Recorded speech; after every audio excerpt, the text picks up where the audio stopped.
Hi, welcome back guys. This is your friend, Cabbage Head Fanfics, back with amazing fanfiction. This is the second part of What If Deku Was Son of Phoenix. Now before starting, please give this video a like and subscribe to the channel if you want more videos like this. Now let's get into the fanfic. Izuku went backwards, rounding the block at a sedate pace and sticking to the shadows of the buildings while starting to count the seconds.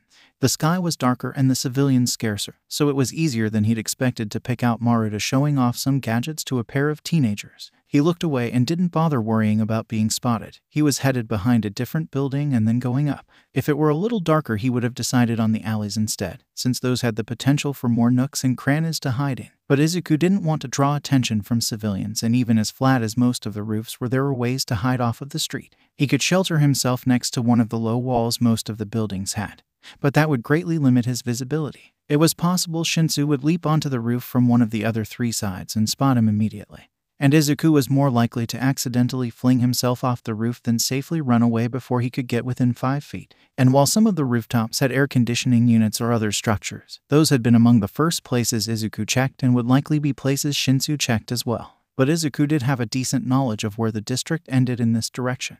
If he stayed on the roofs as long as possible before Shinsu's timer was up, he might be able to reach the edge or close to it. When Izuku played Hunter, he had stayed away from the invisible dividing lines by about half a block, just in case. Now he was hoping to get out of Shinsu's primary search areas and leave no clues as to which direction he had went, so when he finally searched the edges he wouldn't know where to even start. Okay, the 5 minutes should be up pretty soon. He checked the streets below to make sure Maruta wasn't around, then made his way down and continued onwards. Luckily, in this light his hair looked like a much more discreet black than green, so even if Shinsu caught up to him from the rooftops he might not notice him just by glancing down at the streets from above. And there, that block was just barely still in the district. As long as he stayed within it he wouldn't be outside of the approved zone. So he went to the furthest building that had a bench anywhere near it, a bus stop in this case, and sat down to wait. If he'd had a hood, he would have pulled it over his hair. But at least his civilian clothes were pretty inconspicuous in and of themselves despite Shinsu knowing what he was wearing. He did pull out his phone to check the time, and almost put it away before thinking better of it, and instead held it like he was reading something off of it, since most teenagers busied themselves with their phones while waiting for anything,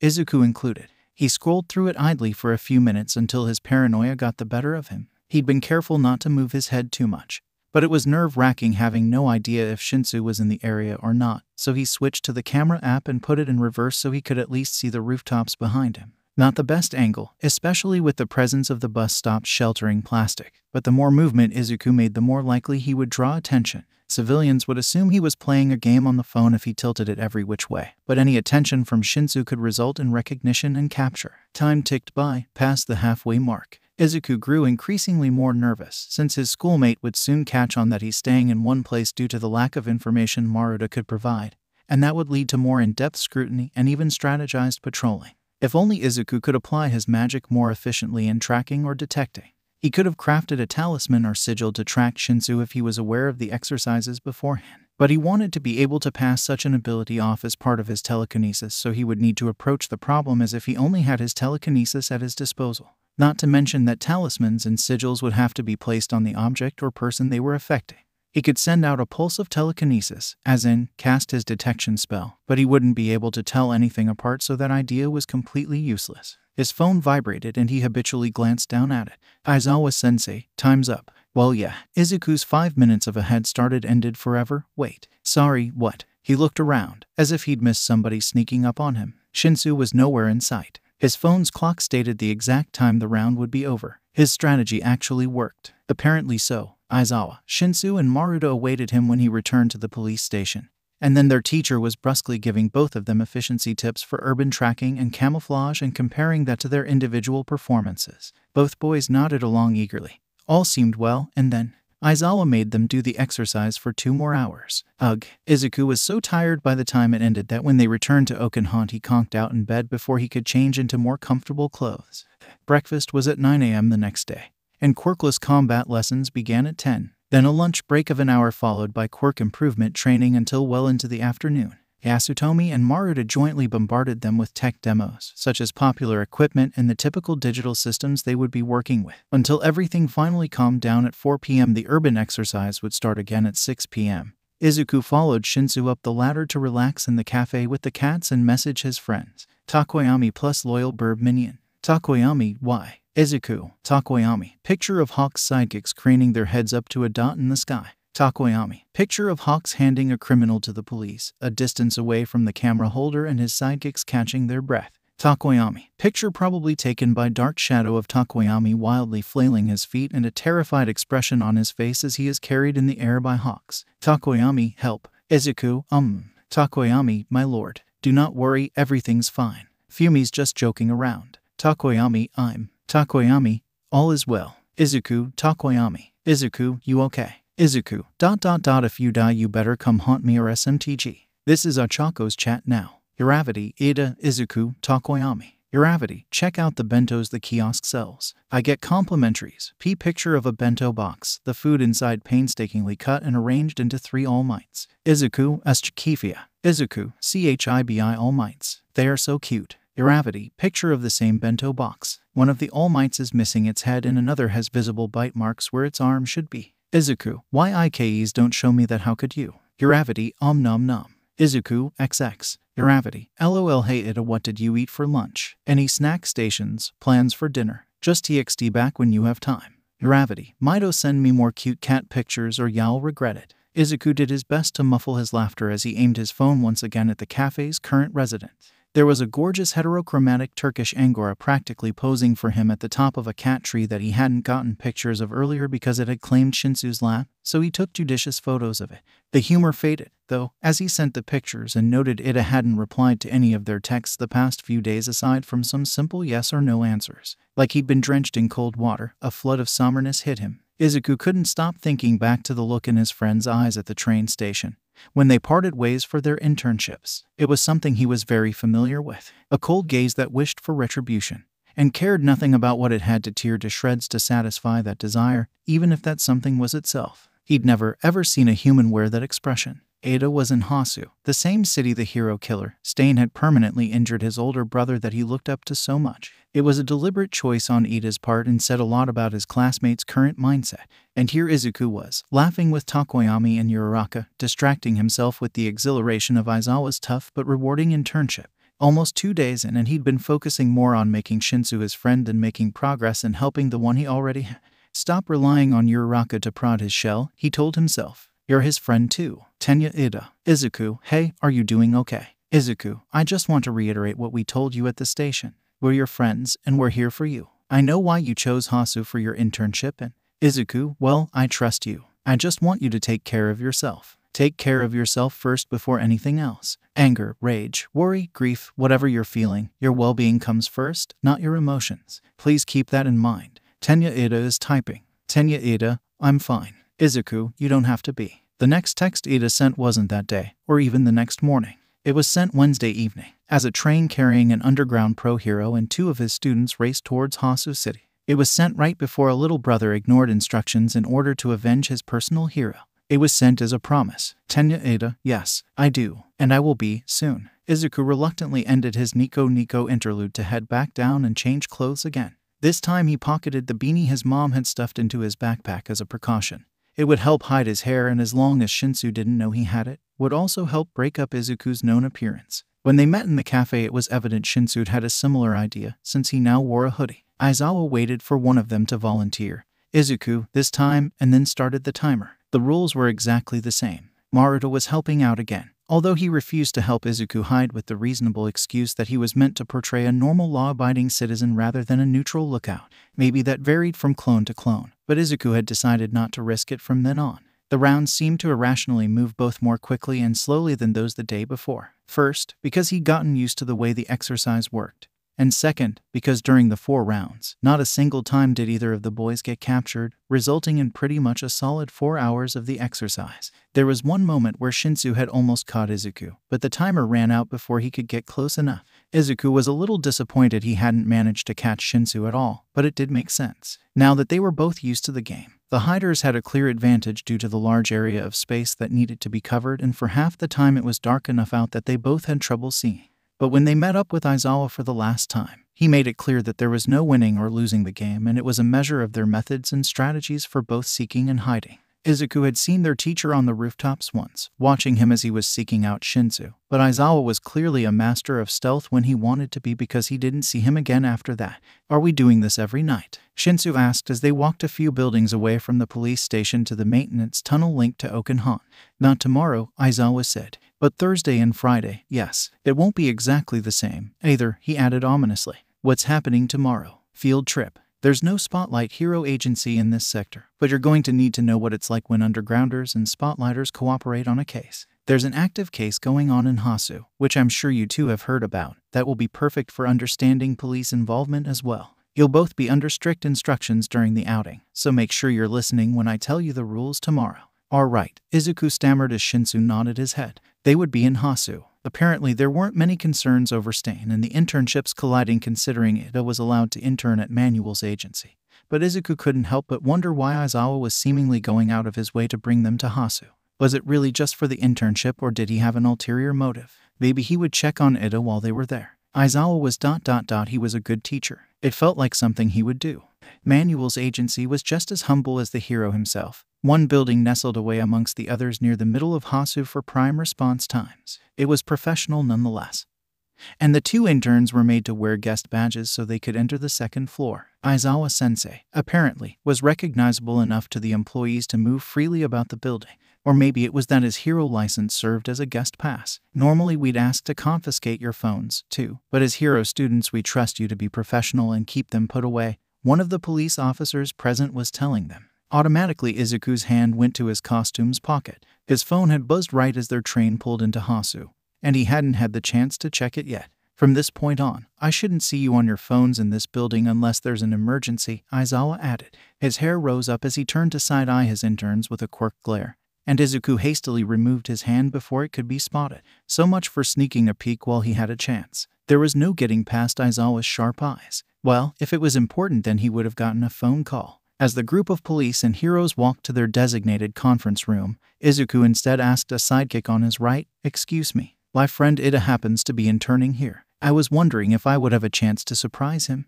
"Maybe," she meant. "I believe he went with Manuel to patrol 10 minutes ago. If you kids are still here when they get back, I'll make sure you can say hello." "Oh, thank you." A grin found its way onto his face. He didn't recognize her, as expected of a sidekick at a mediocrely ranked agency. But she was very nice and the frigid air misting off her skin indicated some sort of ice-related quirk. Maybe he would get a chance for a detailed description during their visit. Oop. He nearly bumped into Shinsu as the group stopped in a loose circle inside of the conference room. There was a bulletin board filled with pictures of evidence and a few piles of documents and gear lay on the conference table. A particular photograph centered on the bulletin board drew Izuku's focus. It was a camera angle into an alleyway, and there was a very clear view of Stain the hero killer with swords drawn as the murderous vigilante looked at something. It was recognizable as the picture used in the news broadcasts to spread Stain's appearance to the public. Unlike the public photo, however, this one did not censor out what Stain was looking at. The bloody corpse of Stain's third known kill. A pro hero who had been in the business for barely a year. The young boy grimaced and searched for something more informative on the board. One was instantly found. A big label under the photo identifying Stain in handwritten marker. It read, Stain Prev, Stentol, name, Chizo Makaguro, villain in X0921, cases, merged to #78V. Izuku blinked. He thinks the name was briefly mentioned in the news, although it wasn't emphasized much since Stain hadn't been in public as his civilian self ever since his second victim. But now that he had a chance to properly look at it, is his name really Bloodstain? Shinsu took the words right out of his mouth. The meaning of the kanji of his surname were similarly ironic, containing both red and black much like his villain costume's colors. That's so on the nose. It's like his parents wanted him to be a serial killer. Izuku choked on a laugh. The officers and sidekicks took the comment with grace and several shrugs as if to agree with the ridiculousness. The lead presenter, a tall male officer, cleared his throat and let their humor die down before starting his introductory lecture. As you can see, there will be some focus on current open cases, although the information you will be provided will only be on Stain's first few victims since this is ongoing. We'll also be reviewing a cold case, and your mentor has a few experiences of his own he plans to share with you. Please, take a seat. I'll pass out the relevant files for our first topic and we'll get started. Everyone chose a seat to shuffle into. Izuku had to be careful of Shinsu's lanky elbows as they pulled out seats simultaneously, and waited for the other boy to get in his before moving to sit down in his own. Except, his elbow jerked and he missed, falling onto his knees on the floor instead of his seat. Shinsu blinked down at him in confusion. The nice psychic lady let out a sound partly surprised and partly amused, but while everyone looked at him in confusion, Izuku was scrambling back up to look out the window. Midoriya, what? Aizawa-sensei. He cut his teacher off without glancing away from the window. Wordlessly, he then pointed out, towards the faint glow of fire and column of smoke in the distance. The patrolling heroes will handle, the lead officer started to say. All heroes. This is an emergency alert, crackled from the communication devices on the sidekicks in the room. Aizawa's phone let out an urgent series of beeps. A similar message began to play from the police officers' radios. Multiple hostiles engaged in multiple sectors. ID, NAMU or variant thereof. All available, please crowd control or engage threats. Respond with ETA. A string of instructions and locations continued to rattle off as everyone in the room sprang into action. The necromancy magic that had alerted Izuku grew stronger, growing fully pungent and hostile in the air with terrifying speed. The necromancer wasn't even trying to keep the heroes away from the puppets. This was an attack just to cause chaos and destruction as fast as possible. Aizawa spared a moment to stop Izuku and Shinsu from darting out the door recklessly. You two are on crowd control, no arguing. Only use your quirks to fight self-defense or defense of others, and always prioritize removing yourselves and civilians from engagement. Both of you have my permission to use your quirks on civilians to expedite safe evacuation. Text status reports when you get a chance. And then he was off, flying down the stairs of the building right behind the officers and sidekicks. Izuku took a moment to rein in his anxiety and mentally thank his mentor's insistence that they wear their hero uniforms into Manuel's building. And then he was down and out the building as well. North, east, and south moving central. Izuku and Shinsu jointly went the direction where the sidekicks and Aizawa did not, moving with one of the policemen to the northern sector of Hou-ou. Aside from the constant chatter from Officer Safuku's radio, the streets were eerily quiet in the sun's dimming light. The only hints they were going in the right direction were Safuku's guidance and the faint tremors through the asphalt. The stench of necromancy laid heavy over the city, an all-encompassing blanket smothering out Izuku's sixth sense. A tall building a block or two away groaned loudly. Then the screams began. Chu-namu, Officer Safuku relayed from the radio's indecipherable babble. Sidekick Bungie on scene. That building about to fall has civilians inside. The streets nearby are clear. I'll guide them from outside. You two just make sure everyone's out of the building. Okay. They propelled themselves ahead of the officer, hurrying through thickening debris and then skirting the edges of the fight between Sidekick and Namu as Bungie did their best to prevent the two bulky necromancy puppets from further damaging the slowly crumbling apartment building. Elasticity quirk. Possibly enhanced grip strength or a suction or sticky element as well, Izuku noted, and then he ducked inside the building. The hallways were mostly intact, although every superpowered blow from outside sent the cracked walls into dangerous shaking. All the doors on the first floor were open. Those residents had probably already evacuated. He checked them more thoroughly on the way back down. Right now the top levels were most at risk. Up the stairs he barreled, giving the second floor a quick glance as he hit the landing. Two civilians, a man and woman, knocking on the doors of the hallway. At the opposite end of the hall was the fire escape door, propped open with a laundry basket full of junk. The fire escape is intact. He shot the question out. All the way to the top floor, the woman confirmed. The man ushered an old lady and a few kids with mutation quirks out of one of the doors. Then go that way. The fight is taking place in front of the main entrance. And leave as soon as you can. We're hero students, we'll get the higher floors. Why yes, thank you. With a quick nod he ascended the stairs again. Shinsu split off at the third floor to help get a hysteric elderly woman out of her room. And right as Izuku reached the top floor something heavy slammed into the building.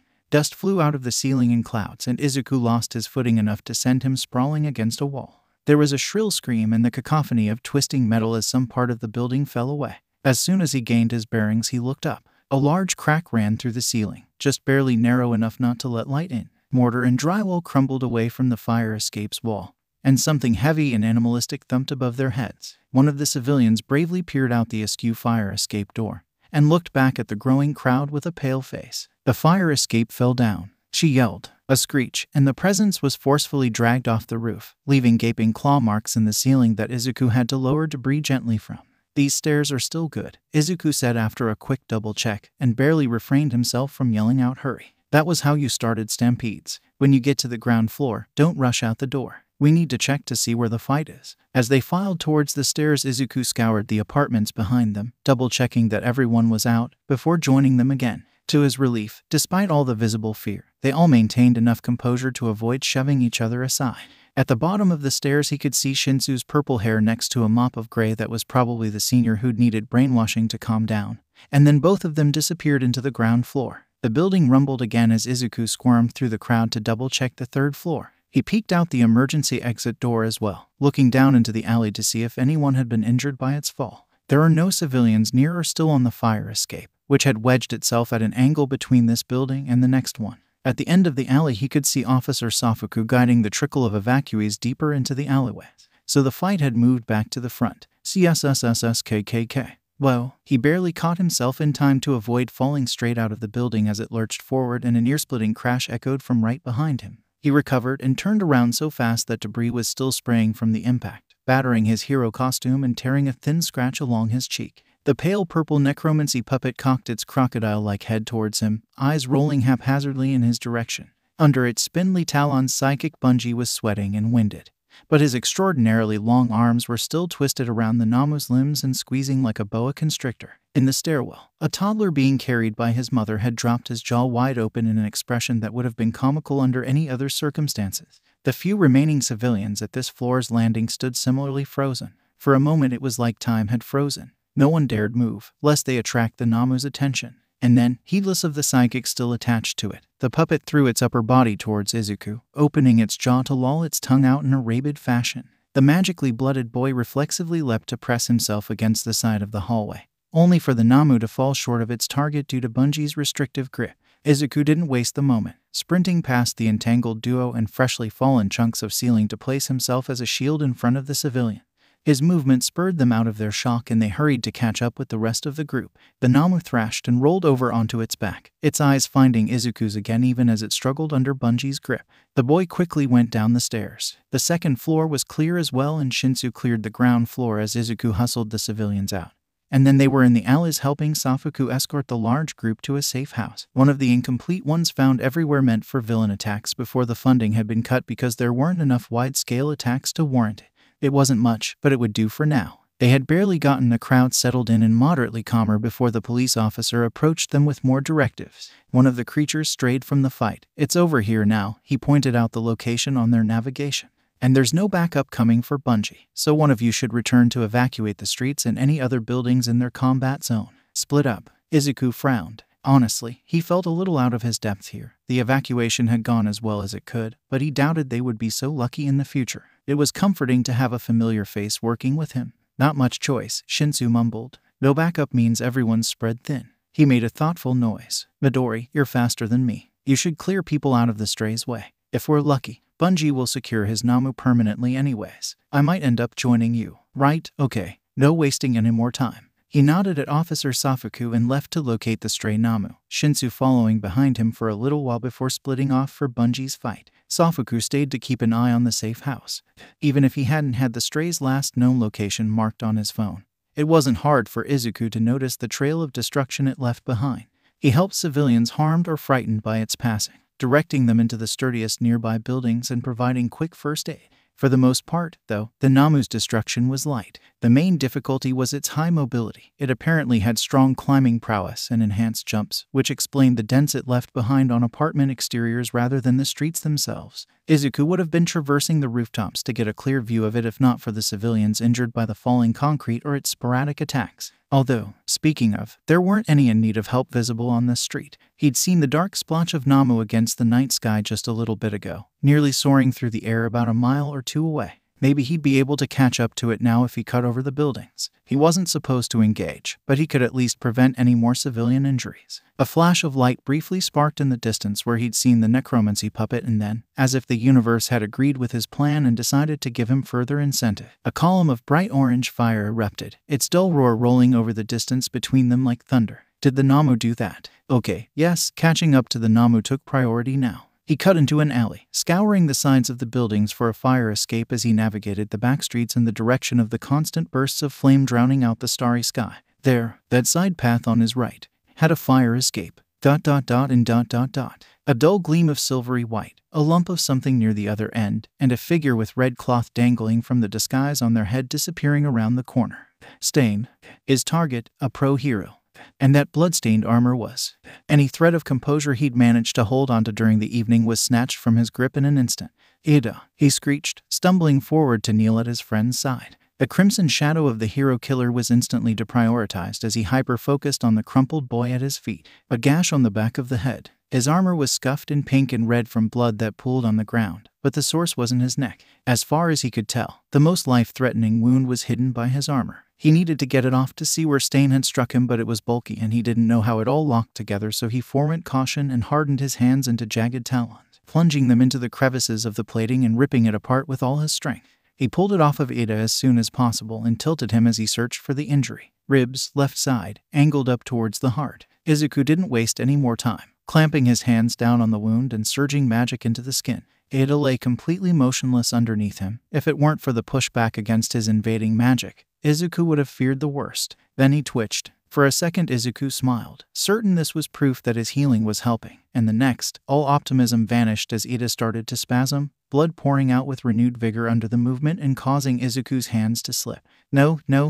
He'd rushed too fast with his magic and now Ida's body was struggling to adjust to it. But he couldn't go any slower, or Ida wouldn't heal fast enough. His magic just wasn't suited for healing in this way. The best he would be able to do is hold Ida in a temporary stalemate for maybe 5 minutes before his magic wouldn't be enough to maintain the outflow. And then, with nothing stopping it, the blood loss would kill Ida. A hand found his wrist. Ida stared up at him with hazy eyes. "Midoriya." He bit his tongue and stared back until his classmate's gaze dropped, staring into nothing. Okay, maybe. He took a deep breath, moved the hand Ida clutched to his friend's chest as the body relaxed again, resumed the trickle of healing, held his other hand out flat, snapped his fingers, and whistled a sharp note. With a cheery pop, Fonkai appeared. "Call Kitsune Terasu," he said bluntly. He pulled his phone out at the ready. Fonkai dropped down into the ground. His phone rang an entire minute later, a familiar irate voice growling out of it when he answered. "Boy, remove this nuisance. Ida is dying. You value your host's happiness, right? Then follow that yokai and get your furry butt over here." He hung up. It took a moment to process what he just said and that he'd probably die via disrespected eldritch spirit very soon. But if that meant Ida would live, then it was a price he was willing to pay. Fonkai returned briefly next to him, then fled underground as Terasu's energy permeated the alley. A black void fissured the air and the kitsune emerged, completely without expression on her face. She padded towards Ida and Izuku got out of the way, reluctantly removing a delirious Ida's hand from his wrist. She touched her nose to his wound and the world flashed white. Izuku was blinking spots out of his eyes when she turned around to leave. "Izuku Midoriya, we will be having words." He didn't even care. Ida was visibly breathing now. She leapt back into the fissure. It disappeared without a sound. Fonkai floated halfway out of the ground as if checking she was really gone, then hovered over Izuku's shoulder with curious beeps. He checked Ida's wound. He seemed stable, although she hadn't healed the wound all the way. But he had no room to complain, so instead he pulled up his phone's contacts and dialed Aizawa's number with shaking fingers to inform him of Ida's injury, its cause, and their current location. He rushed through the report, not hearing if his sensei even had a chance to respond, hung up and looked at Fonkai. "One more thing," he told it through the blood pounding in his ears. He racked his memory desperately. "Please, Kokai, Shizo Makaguro, also known as Stain, answer yourself for him, and play the audio I'm about to play on my phone at your highest volume possible regardless of my phone's volume." Fonkai chimed the ding-ding-ding of a correct answer and left, which he took meant it was going along with his scheme. Izuku pulled up YouTube and entered into the search bar, continuous screaming. He selected the longest one he could find and muted his phone, just in time for Fonkai to connect. Pressed play. Let's see Stain get away from the police this time. ... And then the past 3 minutes caught up to him. A surge of dizziness hit him and he happily lowered himself to the disgusting ground that he could honestly care less about. "You," he muttered aloud, only partially addressing a now completely unconscious Ida, "are going to be in so much trouble." It wasn't the psychic Bunji nor Officer Safuku nor Aizawa who were first to reach Izuku, but that wasn't a surprise. Everyone was spread out all over Hasu, so no one stayed in the same general area for very long. What was surprising was that the medic that trotted into the alleyway was being escorted by a very familiar young and scarred face. "Chi Todoroki," Izuku spluttered incredulously. "What are you doing here?" Endeavor's agency was decidedly not in Hasu. The other boy gazed down at Ida with an indecipherable expression. "If you mean Hasu, Endeavor was hunting the hero killer. If you mean in this alley." "I did mean Hasu," Izuku muttered. "We were simply the closest to your location." "Right. He was cut off by the medic, who had been treating Ida, standing up and walking swiftly over to the pro-hero in the corner that he had completely forgotten about. "Oh, are they?" Dead. A shiver crawled from shoulder to shoulder at the curt declaration. Izuku had seen the pro-hero breathing when he first came across Ada, which was why he had taken his attention off of them so quickly. They'd been alive, with less blood on them than Ada, so he hadn't even thought to check on them. When had they died? While he was healing Ada, or in the interim between Terasu stabilizing him and the medic arriving? The period in which he could have at least walked over and tried to help while he waited. Not that he felt like he could walk at the moment. His knees seemed locked into their position, pressed against his chest. A full-body exhaustion settled just under his skin as he watched the medic return and prod Ada gently awake to answer some pain-related question.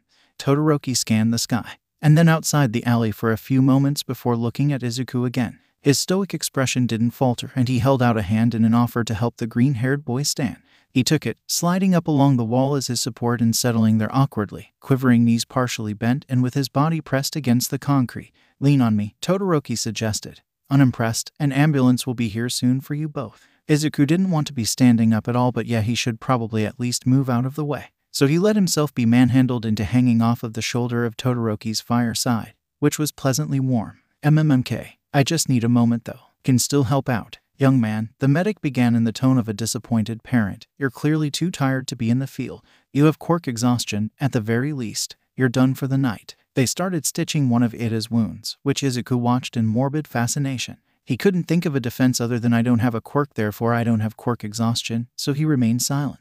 "Are you hurt anywhere?" Todoroki asked while they waited on the street edge. "Just this." He indicated the scratch on his cheek that he only remembered due to the itchiness of the dried blood. "Maybe bruises, too, so not really any injuries." How are the fights going? He could hear faint chatter emitting from what he assumed was an earpiece or radio on Todoroki. And now he could hear the siren of the ambulance on its way. 2 Namos subdued. Reinforcements from the other districts arrived 10 minutes ago. His classmate tilted his head. "A few are retreating through portals. Endeavor is in pursuit of the hero killer." Okay, it was, technically, good news, but with the necromancy still an invisible fog on the edges of his peripheral vision, Izuku didn't feel comfortable saying things were quieting down just yet. Flashing lights rendered the street white for a moment before Izuku's eyes adjusted.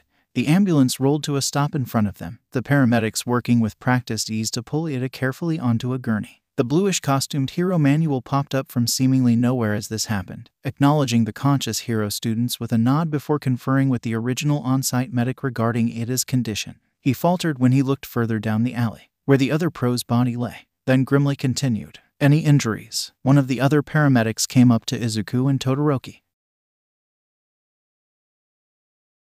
Before the paramedic could even answer, the one Todoroki had escorted piped up from their conversation with manual with a resounding, "Yes." "Quirk exhaustion." Izuku coughed awkwardly. "All right, no need to yell." He shuffled on his legs, testing their compliance. "I can help you into the ambulance," Todoroki said. No, I'm fine." He stepped out of his classmate's hold. "See, The ground swooped out from under his feet. For a second, Izuku thought, well, that's embarrassing. So much for not falling over. And then he realized he hadn't fallen over, because the ground was only getting farther and farther away.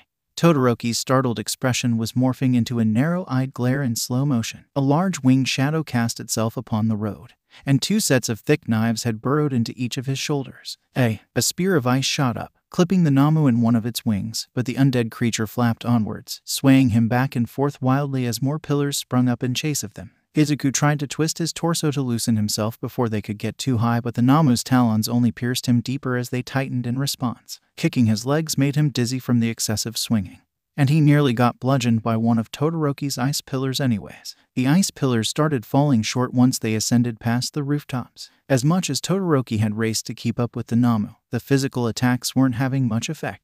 They were about to possibly get out of range, too, unless Todoroki wanted to risk hurting Izuku with a larger attack. Is he giving up? There wasn't any more ice coming. Todoroki was just, Izuku instinctively flinched when bright searing flames burst into existence, barreling towards them like a flamethrower. But he needn't have worried. The fire was aimed at the Namu's right wing, engulfing only the edge of it and enticing out an enraged screech from the monster, only some of the heat of the attack reaching Izuku himself. The Namu banked a sharp right, beginning to lose height but still a fair distance away from Todoroki and losing sight of him between buildings. In a whirlwind movement, it toppled onto a rooftop, both of them rolling together roughly as it held Izuku until the impact of the cement tore them apart. Despite his aching muscles, the pseudo-yokai boy scrambled to put distance between himself and the necromancy puppet, not eager to earn more wounds like the ones gouged into his shoulders. He glanced back at the Namu, crouched down in preparation to dodge. Two bulbous eyes rolled in its head. The crumpled Namu twitched, both wings splayed out. The one Todoroki had hit marked by a hand-sized charred hole in the membrane. That burn was enough to ground the Namu. But even though this one didn't have a regeneration quirk, it should still be able to move. So why wasn't it moving? The quirk fire hadn't burned away the necromancy magic. It would have had to burn the whole Namu for that. But, oh, Izuku nearly laughed in relief. The Namu must have been driven off course enough by Todoroki that it left the range of the necromancer, or whoever had its strings. The thread of connection was too thin to actually control the Namu, so it would be dormant until the puppet master was close enough again. Okay, so he should just wait for Todoroki to catch up. Hopefully the puppet master was more focused on the other Namu, and wouldn't get in range of this one, because Izuku couldn't really use any useful amounts of magic right now, courtesy of his healing attempts on... The Namu. The Namu was barfing up spiders. You have got to be kidding me. Some would say there is nothing more horrifying in the world than watching a spider you've stepped on keep walking. Izuku had two saving graces. He was far from arachnophobic and their resurrections were expected. The necromancy puppet just vomited them up. It stood to reason these spiders, too, were the results of necromancy. It seemed that, much like Izuku's telekinesis, smaller undead could be controlled from farther distances than larger ones. He did wonder, in the moments between trying to grind his assailants to dust and shaking them off as they skittered up his pant legs, if the spiders were being actively controlled or were simply operating on a command that had triggered once the Namu left range. They spread over the rooftop like a flood, but converging back towards Izuku so that there were always two creepy crawlies there to replace the one he'd brushed off, until it was faster to just stumble backwards than defend himself. He got dangerously close to the edge of the building before ice swathed over the stone, encasing a thick crowd of them in like fossils and delivering its user onto the roof. Todoroki, Izuku shrieked, hastily running towards his classmate as the untouched spiders, the ones that were already on him, decided that under his shirt was the perfect place to torment him from. Save me. His savior slapped him in the face, but that was okay because the withdrawing hand had a spider crumpled on it. Unfortunately, the precarious balance Izuku had maintained was now disturbed and he slipped on the icy floor, flopping onto his back while flailing akin to a distressed turtle. Meanwhile, Todoroki cheated his way into remaining standing by gluing his feet to the ground with ice even while the arachnid on his hand twitched back to figurative life and joined a few other strays in decorating his clothes. Well, so much for his savior. Izuku was all by his pitiful self on the floor shaking zombie spiders out of his sleeves. This one too, please, he said, dangling one such squirming spider from his fingers and offering when Todoroki turned one of his own into a chunk of ice. The other boy obliging made another arachnid popsicle. Thank you. Gosh, was he tired. All the adrenaline had worn off and the spiders had lost their shock value. They weren't even biting them or anything, just being little terrors. That said, Izuku didn't let any remain on him long. They had to have some purpose other than making people itchy. A purpose it looked like he wouldn't be finding out today. He mused as Todoroki froze the last spider solid. Honestly, Izuku would have preferred him burn them all to crisps. But apart from earlier, when Todoroki had attacked the Namu, his classmate was still only using his ice half. Did I get them all? Todoroki asked, surveying his work. I think so. They patted themselves down just in case before conceding Todoroki must have frozen all of them. The necromancy puppet was still inert, and Todoroki must have decided that was the end of his job as he radioed in the location and helped Izuku up. His classmate sighed. We should get down to ground level so the paramedics can treat your shoulders. You too. Todoroki had some blood trickling down his clothes from some injury under them, although it didn't seem serious. Probably just scrapes and cuts from earlier in the night that had been aggravated during the Namu chase. The building they were on only had a ladder down, which wouldn't be very kind to his shoulders, so instead Todoroki ended up freezing and then busting off the padlock on the roof's door, and from there they took the stairs. The building was either already evacuated or recently abandoned, so they didn't have to explain their intrusion nor the Namu on the roof to any inhabitants. And they eventually were met with a fresh ambulance on ground level. Welcome, fellow prisoners. What might you be in here for? Todoroki blinked from where he sat politely on a cot. He frowned at the speaker of the conspiratorial whisper in oblivious confusion. This ... is the hospital. Whoa, Shinsu. Izuku couldn't hold back his awe, as evidenced by his jaw dropping at the sight before him. What happened to your face? Half of his fellow intern's face was hidden behind the bag of ice he held to one eyebrow. The edges of a big fat welt pressed the eye shut and hinted at a wound a shade of purple quite unlike that of his hair. The MOUA student mumbled something. Could you repeat that, please? I said. Shinsu grumbled. A toaster happened. A toaster. He didn't elaborate. It's not as bad as it looks. One of the nurses used a pain-killing quirk on me, so I can't even feel it.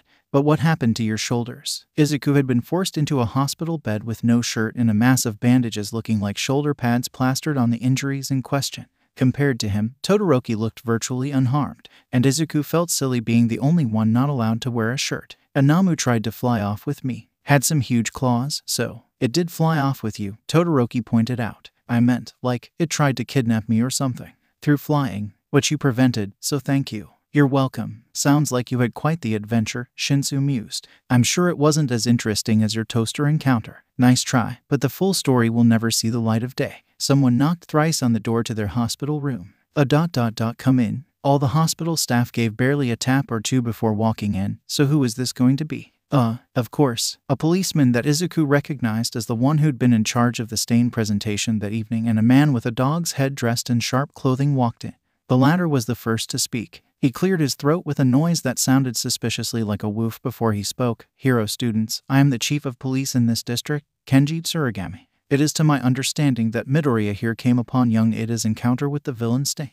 Seeing as Ida is still in surgery, we thought we might ask some questions from you. He nodded towards Izuku. Yeah, sure. He's still in surgery. I hope it goes okay. First of all, please detail what happened from your point of view. Izuku complied, watching as the other police officer jotted down the occasional note or two on a paper pad, and the chief nodded along to his story. The young half-human was straightforward with his experience, but naturally had to leave out that he healed Ida with his quirk, instead limiting the explanation to holding in the blood and trying to keep the wounds closed.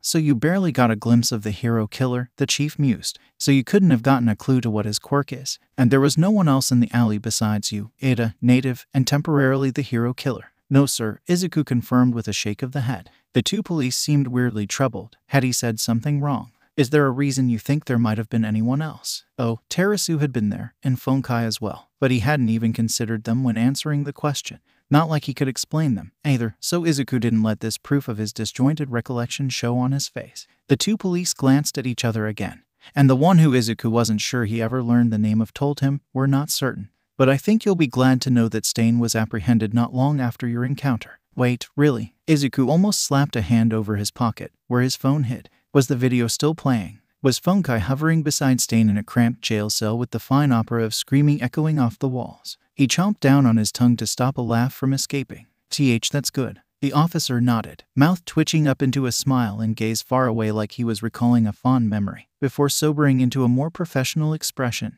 We don't need anything further from you, but another officer will come by to talk all of your statements regarding tonight's events. Your sensei is also on his way. He then addressed Todoroki. Endeavor informed us he will pick you up in an hour. If he comes before our officer, we'll simply call you to take your statement. With that, the pair left the room. It's because Native is dead, Shinsu suddenly stated, startling Izuku.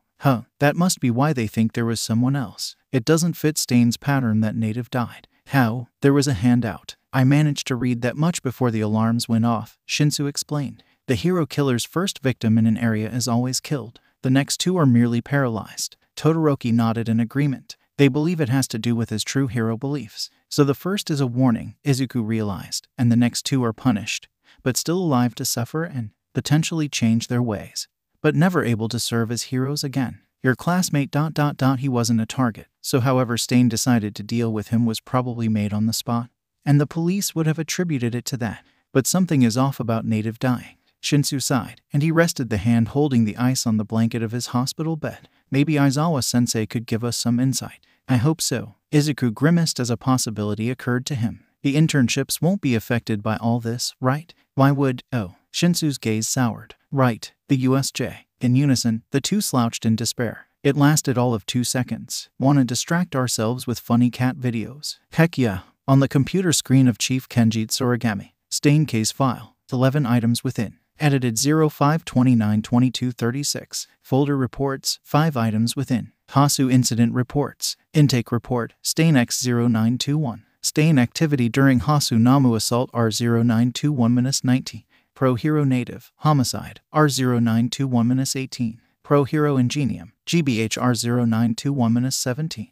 Pro Hero Octopunch. Homicide. R0921-16. Loading intake report. Stain X0921. Intake report. Stain X0921. Reporting officer. G. Safuku. Date 05/28/2236. End X0921. Aliases: Stain, Stendhal, Chisholm Akaguro. Status: detained, pending incarceration. Details: apprehension of villain X0921. Stain occurred in the aftermath of the Hasu-Namu assault. At 10:12 p.m. 2 civilians reported loud, terrified screaming that did not cease. Officers G. Safuku and K. Abe responded to the complaint with psychic Sol on call due to the possibility of a rogue Namu.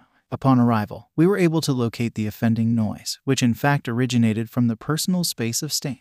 When we identified Stain, we requested psychic Sol's backup and stood by to observe the situation. The best we could discern, someone's quirk had sent an invisible entity to follow Stain and produce an uproar with a loop of screaming. The source of the noise moved whenever Stain attempted to grab or slice with his sword at it, hence why we believe it is an entity rather than just sound. Note: Stain was also unable to see this entity. He was attacking based on auditory signals. Psychic Sol arrived at 10:32 p.m. with Psychic Grimoire and both successfully apprehended Stain relatively easily since he was exhausted and unable to hide due to the unidentified entity's persistence in following him. Throughout processing, the noise of screaming continued until approximately 10 minutes after detainment in cell number 8. It was at this point an observing officer Uegachi noted that the screaming was abruptly replaced by an audio advertisement for Relay Insurance Co., which played for 29 seconds before cutting out. Unable to get a hold of a RIC representative at this time. We'll try again during work hours. Report history: 05/29/2236, 12:40 a.m. Eraserhead. Commented on request 1 notes, to hope for that is a fool's errand. 12:37 a.m. Manual, request 1 approved. Access granted, view only, PI redacted. Notes: please keep this office updated. We can only hope there wasn't another vigilante to keep track of in this mess. 12:11 a.m. Eraserhead. Access granted, view only, PI redacted. Folder, Phoenix V76. 12:11 a.m. Eraserhead. Replied to comment I thought. On request 1, I thought so too. Sending details. 12:09 a.m. Manual, commented on request 1, I thought your involvement with this case was through your interns. 05/28/2236, 11:58 p.m. Eraserhead, request 1 for access. Basis, term match, invisible entity. 11:50 p.m. G. Safuku, updated, details. 11:08 p.m. G. Safuku, updated, reporting officer, date, in, aliases, status. 11:02 p.m. G. Safuku, created new report intake report, Stain X92.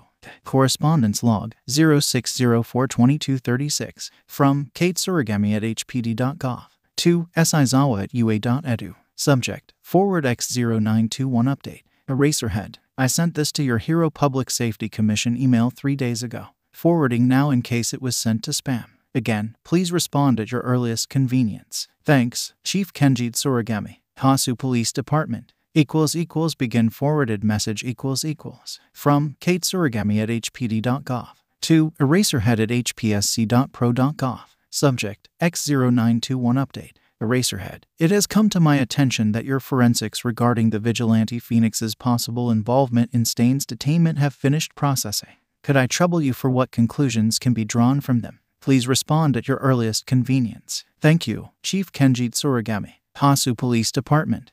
From Sizawa at ua.edu to Kate Surigami at hpd.gov. Subject: forward X0921 update. Chief Tsurigami. My apologies, I do not check my official pro inbox consistently. I'll attach the forensics results to an email from my underground account so that you may have that as a reference. In regards to the conclusion, yes, it was determined that Phoenix was present during the Hasu City assault. Therefore, I'll also send over the relevant information in order to link the cases.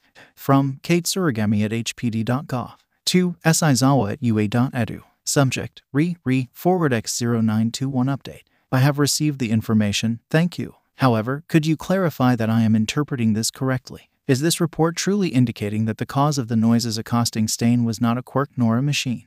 From Sizawa at ua.edu to Kate Surigami at hpd.gov. Subject: update. That is accurate. It is considered a quirk unable to be detected by other quirks. My own quirk does not affect it. The forensics quirk could only detect the absence of a quirk. This is the evidence that heavily suggests Phoenix's involvement, as they are the only known person to have a quirk with such a quality.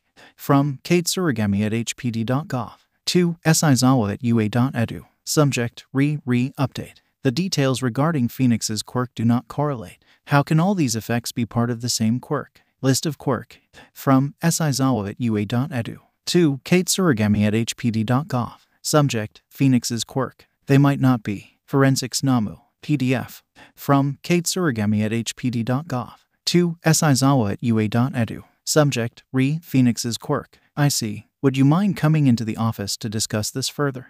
From Sizawa at ua.edu. 2. Kate Surigami at hpd.gov. Subject, Phoenix's quirk. It might be wise to coordinate with the other officials involved in these cases as well. I'll see what I can schedule. End of correspondence . Much to Izuku and Shinsu's disappointment, when Aizawa-sensei came to pick them up from the hospital, he informed them that internships had been cancelled. To their teacher's credit, however, he seemed as peeved about it as them. They returned to the Oaken haunt for a few hours, well into the day after the assault on Hasu, to pack up their stuff and take a nap before Aizawa drove them to UA, where some of their classmates and even 1B students were gathering in the cafeteria. Principal Nedzu stood near the front of the room, conversing with Midnight and Snipe, while a few other teachers could be spotted keeping an eye on everyone. Izuku found himself gravitating, no pun intended, towards Uraraka and Tokoyami, who were sitting at a table alone and picking at the food on their plates. To his initial surprise, he realized Shinsu was trailing after him, but upon reflection it only made sense. Shinsu wasn't even a hero student yet.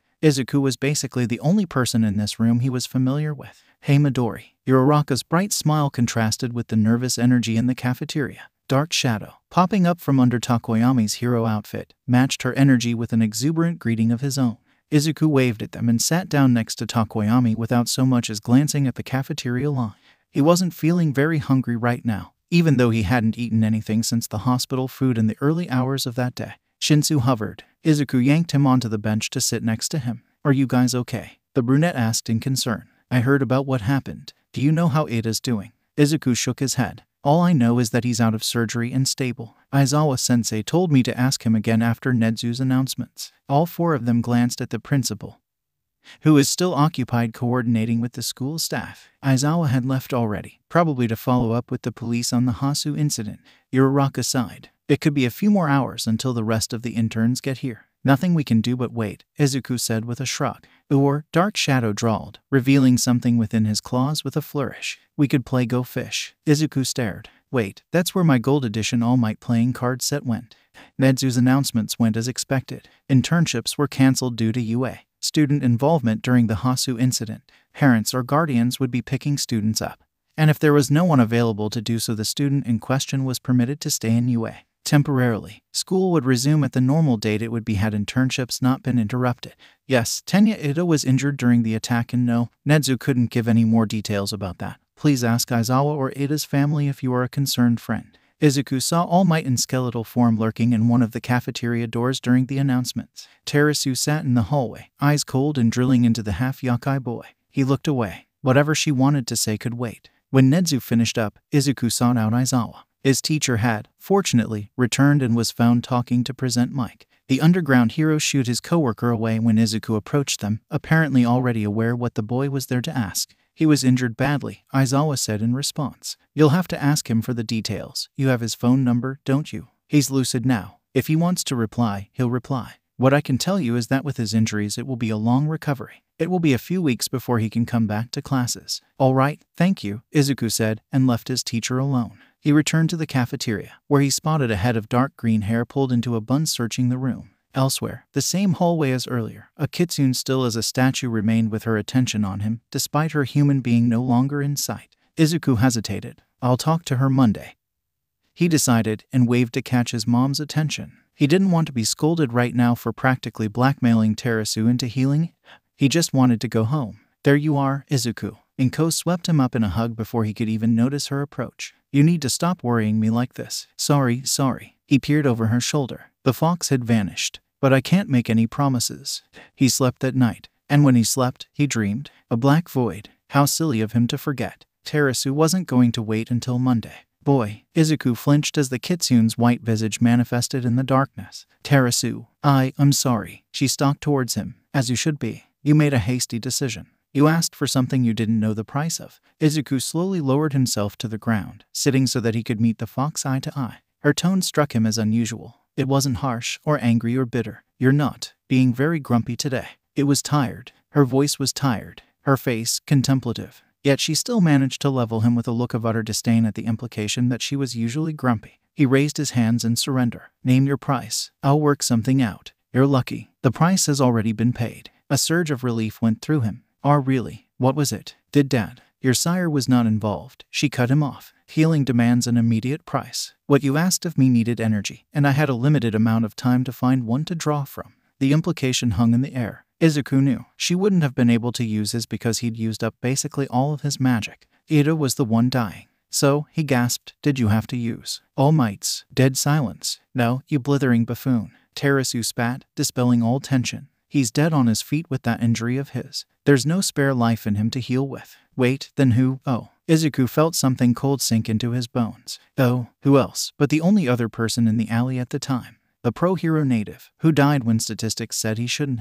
But wouldn't your contract have included no killing? He grasped at. The first did not have such a strict moral code as Toshinori, Terasu said. And besides, it is well within the rules to harm one human to save another. This is important for you to know. I do not desire to be called upon in such a manner again. I owe you nothing. I only saved that boy's life because of the possible impact of his death on my host. But there will not always be a convenient target to draw energy from. And I will not use my own nor Toshinori's strength for this purpose. Do not inform me of such a situation again. Find another way. Izuku could choke on his guilt. It was his fault Native was dead. Not just because he was too late, or neglectful in his focus on Ada, but because he'd actively traded one life for another. Hey, Terasu turned away. He couldn't let her leave yet. Wait. He sprang to his feet, darting his hand out towards the kitsune. Please, you have to help. She greeted his approach with snapping teeth and a dog-like bark. You dare still demand. Wrong move. He caught himself, reined in the guilt and desperation, and forced himself back to the ground.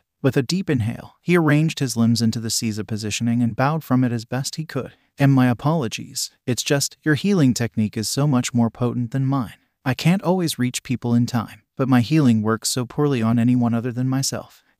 Would you be willing to teach me? I'll do a contract. That way, we both benefit. She eyed him. That contemplative expression had returned to her furry face, and he tried not to hold his breath as he peeked up at her. And then minusculely, her eyes softened. Cease your bowing, child. I think we can come to an agreement. Really? His eyes sparkled. Thank you so much, Terasu-sensei. What the? Don't call me that, or I might just change my mind. Yes, Terasu-sama. You're doing that on purpose, you little brat. I'm not. What's so wrong with calling you honorifics? The kitsune nipped at his heels. He rocketed up with a yelp. Human titles are meaningless to a yokai. I have given you a name to call me. You are only permitted use that. All right, I will. Ugh. The void brightened, white light drowning out Terasu's spiritual body as Izuku found himself closer to waking. Find me on Monday. We will go over the terms then. Got it, Izuku tried to say, but the dream had already ended. The rest of the week passed. Ada finally replied to their bombardment of well wishes but claimed he wasn't feeling up to visitors, instead asking if they could keep him updated on their classes.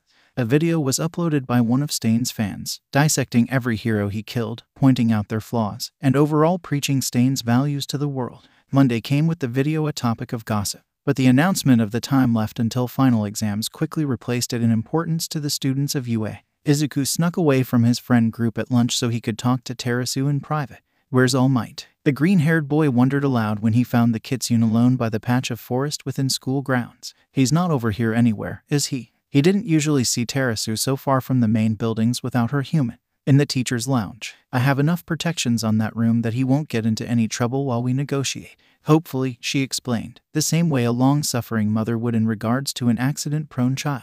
Izuku realized, with a flash of hidden embarrassment, that he was so familiar with that tone only because it came so often from Inko. He coughed. Okay, so I've got about half an hour. Do you know what you would like the terms to be? Yes, the fox said, but let us formulate a draft so that both our portions are clear. Of course. He rummaged in his backpack for a pen and notebook, only to notice Terasu rolling open a scroll that hadn't been there a second ago with one paw, a brush and inkwell sitting neatly in the grass beside her. Where did those come from? The white kitsune looked him dead in the eyes. Magic. Oh, okay.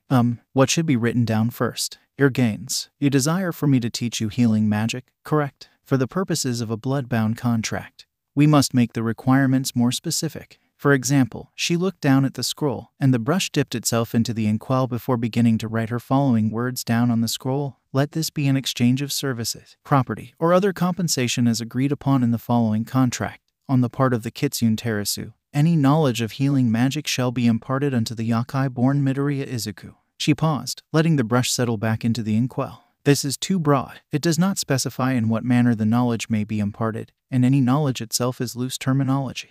we must also define healing magic and a method of evaluating whether or not you have successfully learned what I have taught. But if we're too specific, won't that risk something like, well, like your own contract with All Might? That is why we must be very careful with our language. All possibilities must be accounted for. Izuku shook his head. It's impossible to predict everything that could happen. And I don't think teaching and learning are really worthy of heavy restrictions. Maybe we can do a punishment system instead, so the oath only compels us to pay for breaking the contract rather than breaking it in the first place. Like, let's say one of the terms is that you must teach me one lesson of at least 60 minutes length a week. If this condition is not met, the punishment might be something like completing the minimum required time at a later point or adding it onto the time of another session. That way, you can cut the lesson short if necessary, but you'll be compelled to make up for it later. Now you're making it more complicated, Terasu complained. Says Miss, we must account for all possibilities, Izuku muttered without thinking. Then he caught a glimpse of the kitsune's peeved face. Fair point. We need to keep it simple and concise. So, how about this? The fox telekinetically picked up her brush again and proceeded to write several paragraphs of legal jargon. That's not simple or concise. She furrowed her brows and surveyed her work. Please, by all means, propose to me a contract that meets your standard of simple and concise. Izuku unrolled the scroll so he had room to write on, and plucked the brush loaded with ink from the air. With the neatest handwriting he'd ever written in, he put his idea onto the parchment. Let this be an exchange of services, property, or other compensation as agreed upon in the following contract. Once the partners of contract have signed and sealed their agreement, they will be compelled to execute their parts of the contract to the best of their ability and convenience. Exceptions shall be made at any time so long as there is no ill will towards the partner, and must be reported and resolved with the partner as soon as convenient. Should the exception remain unresolved for the length of 5 days, this contract shall be rendered void. On the part of Kitsune Terasu, magical means of healing must be taught to Midoriya Izuku. On the part of Midoriya Izuku, he paused. Wait, what did you want me to do? Terasu tried to lean over to look at his writing, but he blocked her peeking with his hands. She rolled her eyes but informed him, I wish for you to aid me with freeing my brother. I already said I would do that. It must be vowed, she insisted. Talking is just noise. Words have many definitions. A contract is fate. Sure, he said, and finished the last sentence. On the part of Midoriya Izuku, help will be given in the freeing of Kitsune Kyoshi. There, is that okay? Terasu pulled the paper to her and practically stuck her nose to it as she scrutinized his proposal. Her eyes darted from top to bottom once, twice, 3 times. Then she looked at him. It's terrible. Why are the terms so loose? Why is nothing defined? Izuku wondered, if she had been human, if Terasu would be an aspiring lawyer. He kept this thought to himself. It's impossible to make it perfect. Really, I wouldn't bother making it a contract at all if you didn't require one.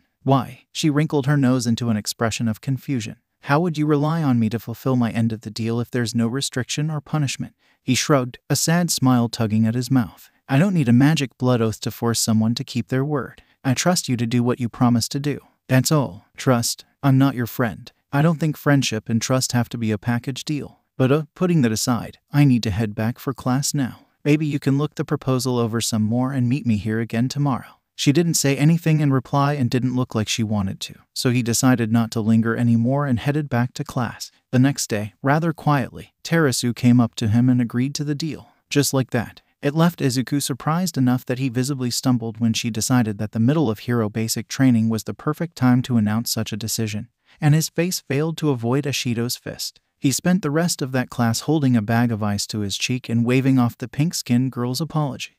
When the bell signaled the start of lunch, he rushed to the woods to meet Terasu and sign the agreement per her instruction. Their first session, they decided, would be tonight in the dreamscape so they could go over what techniques he currently used and knew about. For any practical teaching, he would have to sneak onto campus on days when All Might stayed late so that Terasu could feel safer leaving him to meet the yokai-blooded boy in the flesh. Lesson 1, Basics. Let's start off simple. Describe how you heal yourself, the fox instructed from within the dream. I channel my magic through my body to accelerate the natural healing process. She nodded. A manipulation of the physical self. So when you heal other humans, you do so in the same way. You apply your magic directly to their flesh and blood. I guess so, yeah. The reason why their bodies resist this is because they are only attuned to their own spirit. The way I heal others is by fueling their spirit, which in turn boosts the physical repair. This method works from the core, outwards, and burns away most scarring and fever that comes from typical human healing processes. But depending on the severity of the wound, her tone turned grave. There may still be repercussions to the body. She shook her head. In any case, if you can learn to give energy to someone's magical core, it will be far more efficient than the method you currently know. There are spells that fall under the category of healing, which utilize one's own magic even less, but that is because they use certain items and rituals to replace that energy. They are more useful for old scars and illnesses due to their time commitment. That makes sense. Izuku wasn't sure that spells would be particularly useful to him. Then, since his focus was on rescue, he felt he would be best at getting people out of dangerous situations rather than the recovery afterwards. So for now, I'd like to prioritize this more efficient healing method. I've never messed with someone else's magic before, but I've also never tried. We shall see if it is something that comes naturally, or if you must dedicate study to it. Perhaps you can practice with that human friend of yours, the classmate with feathers. I suppose I can try. Okay. He decided on asking Tokoyami when he got a chance. Army meeting at lunch again tomorrow. Yes, bring your friend if he's available. That way I can observe your attempt. Agreeing to this, Izuku bade the kitsune farewell and waited for the dream to fade away. I don't know what this will feel like, Izuku warned Tokoyami, who sat with him in the outskirts of the campus forest. Dark Shadow was out, a manic grin on his face as he tried to make conversation with Terasu, who was visibly regretting her own presence here but stuck to her word valiantly. Or maybe it fell within the constraints of the loose contract they'd made, and she couldn't simply roll her eyes and leave without asking first, especially since you don't have any injuries to heal. I can fix that, Dark Shadow volunteered, only to suffer the boy's hasty yells of rejection. HMPH, it would only be a little scratch. I would never hurt Fumi. Let's not draw any blood today, Izuku said with more than a hint of exasperation. Or cause pain. This method of healing can be painful, Terasu commented unhelpfully. How nice of you to wait until now to mention. What did she say? Fumikage asked. Terasu spoke over him. Painful for the patient, I mean. Or at the very least uncomfortable. That's not any better. Izuku pinched his nose. Meanwhile, Dark Shadow was relaying the kitsune's words to Tokoyami. Ah, the raven-headed teenager said. I see. It's the unfortunate irony of needing to cause harm in order to stop it. Short-term pain, long-term gain. Dark Shadow chortled. Can we stop talking about hurting people? Izuku muttered, and although it took a good 5 minutes, they did eventually get Dark Shadow to settle down. Are you ready now? I am, Fumikage said. Izuku nodded and reached out, hovering a hand over his friend's outstretched arm and prodding it cautiously with his magic. He could sense Tokoyami's magic. This close, with Dark Shadow being a fairly strong entity of belief magic, it was hard not to, but he couldn't touch it. Anything his telekinesis touched felt simply like the physical world. He hummed and withdrew. You didn't feel anything, did you? A faint tingling, Fumikage shrugged. Like someone was brushing their fingers over my arm. That's just your physical body though. Izuku scowled to himself. My telekinesis feels like that to anyone. He reached out again. Here, I'll touch you physically this time. Tokoyami led him, watching quietly. Terasu's observance was hawk-sharp, but she voiced no thoughts or concerns. Izuku rested his hand on Tokoyami's forearm. His magic crawled over skin. He could feel the outline of Fumikage's entire body, if he tried, but that wasn't deep enough. He dipped his telekinesis cautiously under a layer of skin, but the magic of his friend floated untouched. He was grasping muscle and bone, not magic, so he withdrew quickly. Tokoyami shook his arm out like it had fallen asleep. Sorry, Izuku said, and left it at that. He hadn't pulled or pushed, so he knew he hadn't hurt his friend. His telekinesis could be considered tingly or itchy though. Maybe. He eyed Dark Shadow with some consideration. The quirk was a construct of pure belief magic, so he might be able to make contact that way. No, Terasu shook her head.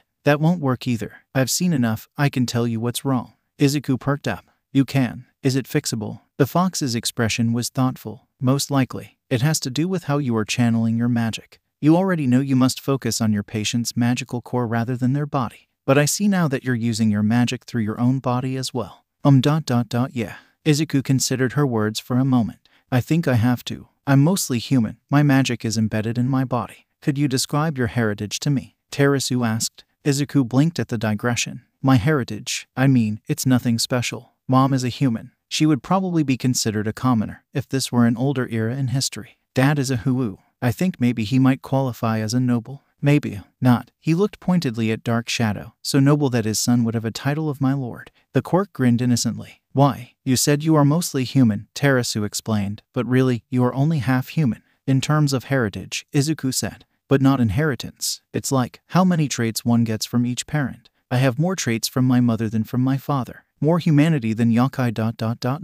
Is that truly so? Terasu mused. I will admit I have never met anyone of mixed yokai and human heritage. To my knowledge, it was uncommon, and even when yokai activity was in its height, not rare, but certainly undocumented from a research standpoint. In all the stories I have heard, children born of yokai and human love might at first appear human, if they appear human at all, but eventually turn out to have very little humanity at all. And I've heard plenty where they're humans with a few yokai powers, Izuku countered reasonably. Not every case is going to be the same. How yokai I am doesn't matter aside from ... if I'm yokai enough to, separate my magic from my body. That is only possible if your soul leaves your body. Fortunately, as a kitsune I have some experience with that. If I just... Izuku leaned away as Terasu began to reach a tail towards him. Hold on. Can we think things through before punting souls out of bodies, please? Indeed, Fumikage remarked dryly from where he'd been sitting, forgotten with only a wildly entertained dark shadow as company. We only have a few minutes left of our lunch break. I believe our teachers would prefer all souls to be in their proper vessels when classes resume.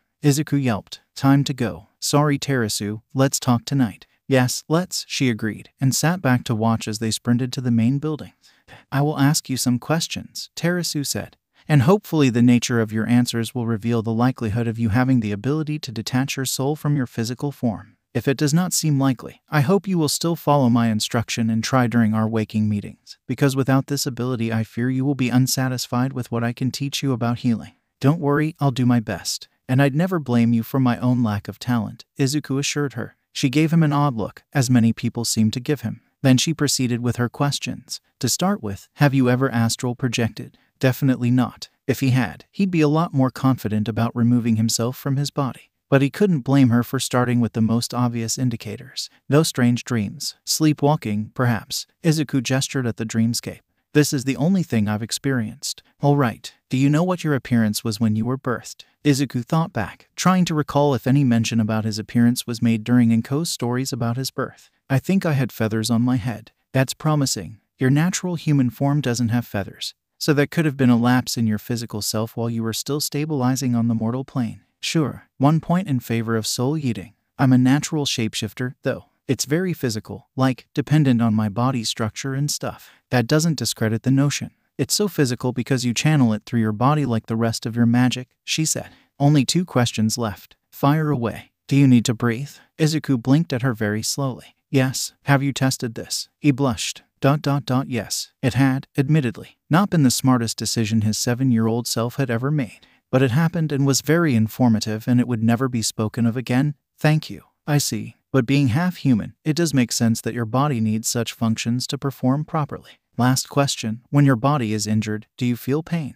Yeah. I have a pretty high pain tolerance, but wounds do hurt. Terasu tilted her head in interest. A high pain tolerance. Have you experienced pain so much that you've grown numb to it? No, it's from the magic. Or the adrenaline. A lot of the time I don't notice I'm hurt until I actually see the wound. And then I can feel the pain, but it's not as high as I'm told it should be, especially for more serious injuries. Terasu was giving him a look. Is something wrong? You're ridiculous, she said with all the politeness of a wrecking ball. Excuse me, I misspoke. She twitched her ears. What I mean is, you're oblivious. Are you saying you most often experience pain when you receive visual confirmation of an injury on your body? Izuku felt like he should know where she was going with this, but he wasn't quite connecting the dots yet. Yes, or when I feel an impact striking with enough force ... to cause injury. It's a defense mechanism, Terasu said. Your soul slips slightly out of your body when you enter combat, so that when you receive an injury it does not slow you down.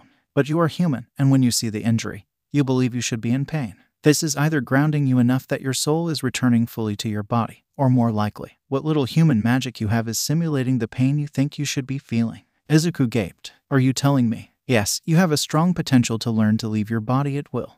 That I could turn my pain on and off this whole time. They blinked at each other. Yes, that too, the kitsune acknowledged. But you don't have the at will part down yet. Izuku hung his head in mourning. All those times I stubbed my toes. The dream was cut off with a hint of humor before he could even finish the sentence.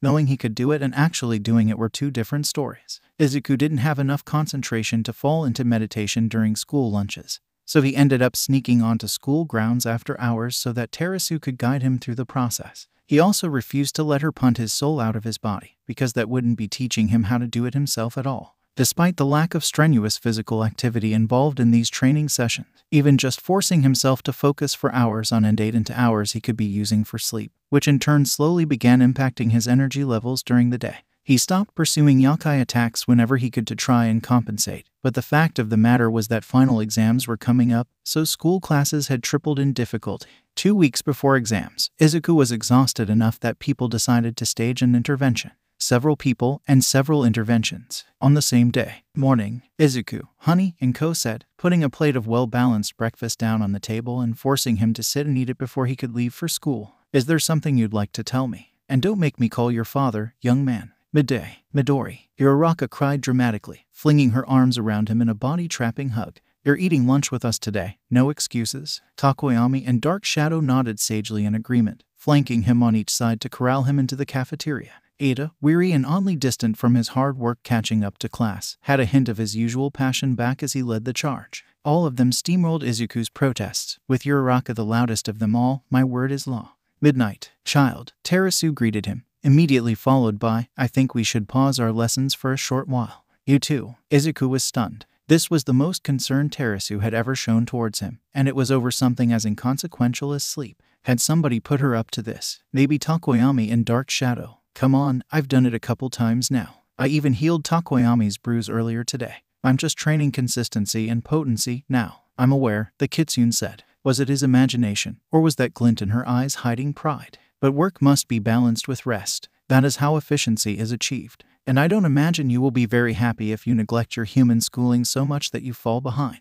I won't fall behind, he insisted. I have to get this right. I don't want it to happen again. The death of that pro-hero. He winced at the way his brain automatically translated her question to your sacrifice of one person for another. Yeah, that. It couldn't be avoided if you wanted Ida to live. Terasu spoke frankly. You were uninformed as well. I could have warned you of the price. I wanted them both to live. That's not always possible. I know. That's why I'm learning as much as I can, as soon as I can, to make it more possible. You can increase your chances as much as you like, Terasu said. But what are you going to do when you come across something impossible? Nothing's impossible. Let me rephrase. In that alleyway, let's suppose I had told you what the price was. What would your decision have been? Izuku fell silent, watching the fireflies buzz by idly. He wouldn't have asked her to proceed as she'd planned to. He would have probably risked waiting for medical aid. But no, Ada would have certainly died if he hadn't been healed with those next few minutes. So, I would have asked you to take the energy needed to save Ada from me, not Native. That would have killed you. Maybe. But I would rather risk my own death than Ada's, or Native's. Are you suicidal? Terasu barked out, shockingly loud in the silence of the night. Of course not. He shot back. He would never do that to Mom, to Dad, all his wonderful friends that he's made at UA. The longer he lived, the more people he could help. Yet in that same vein he would also like his family and friends and even strangers to live, because they all had reasons to live too. So when he had a choice, when he was the only one able to choose to take a risk, he would always risk himself. He took a breath and told all this to Terasu. The Kitsune laughed in his face. You're just like All Might, kid, she declared. Now go the hell to sleep. But, didn't you hear me? Go home. We'll pick up our lessons again after the exams. Izuku let out a breath that was half a laugh, half a sigh. Okay, good night, Terasu. Good night, child.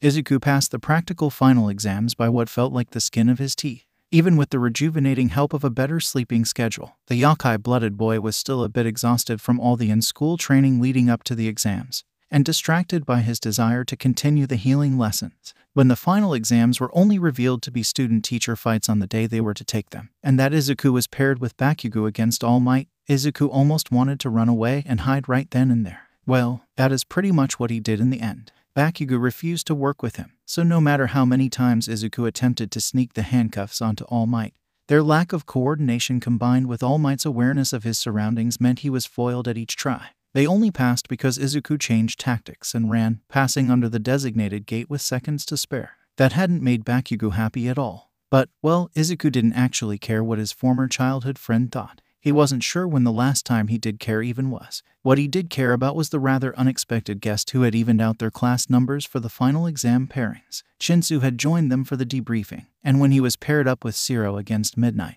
their victory was quite impressive considering the purple-haired teenager fought quirkless because of Midnight's quirk forcing him to hold his breath. Congratulations, Aizawa dryly remarked to Shinsu, in Izuku's earshot, once all the results were in. You are officially part of Class 1A now. Everyone, his voice raised higher just so the rest of the class could hear. Shinsu is now your classmate. Also, what I said earlier was a logical ruse. Everyone, regardless of if they passed the exam or not, will be participating in summer training camp. The latter announcement was met with a raucous whooping, although a few people other than just Izuku and his friends cheered for Shinsu as well. Despite his dissatisfaction with his performance in the exam, Izuku was at least proud of his score on the written exam.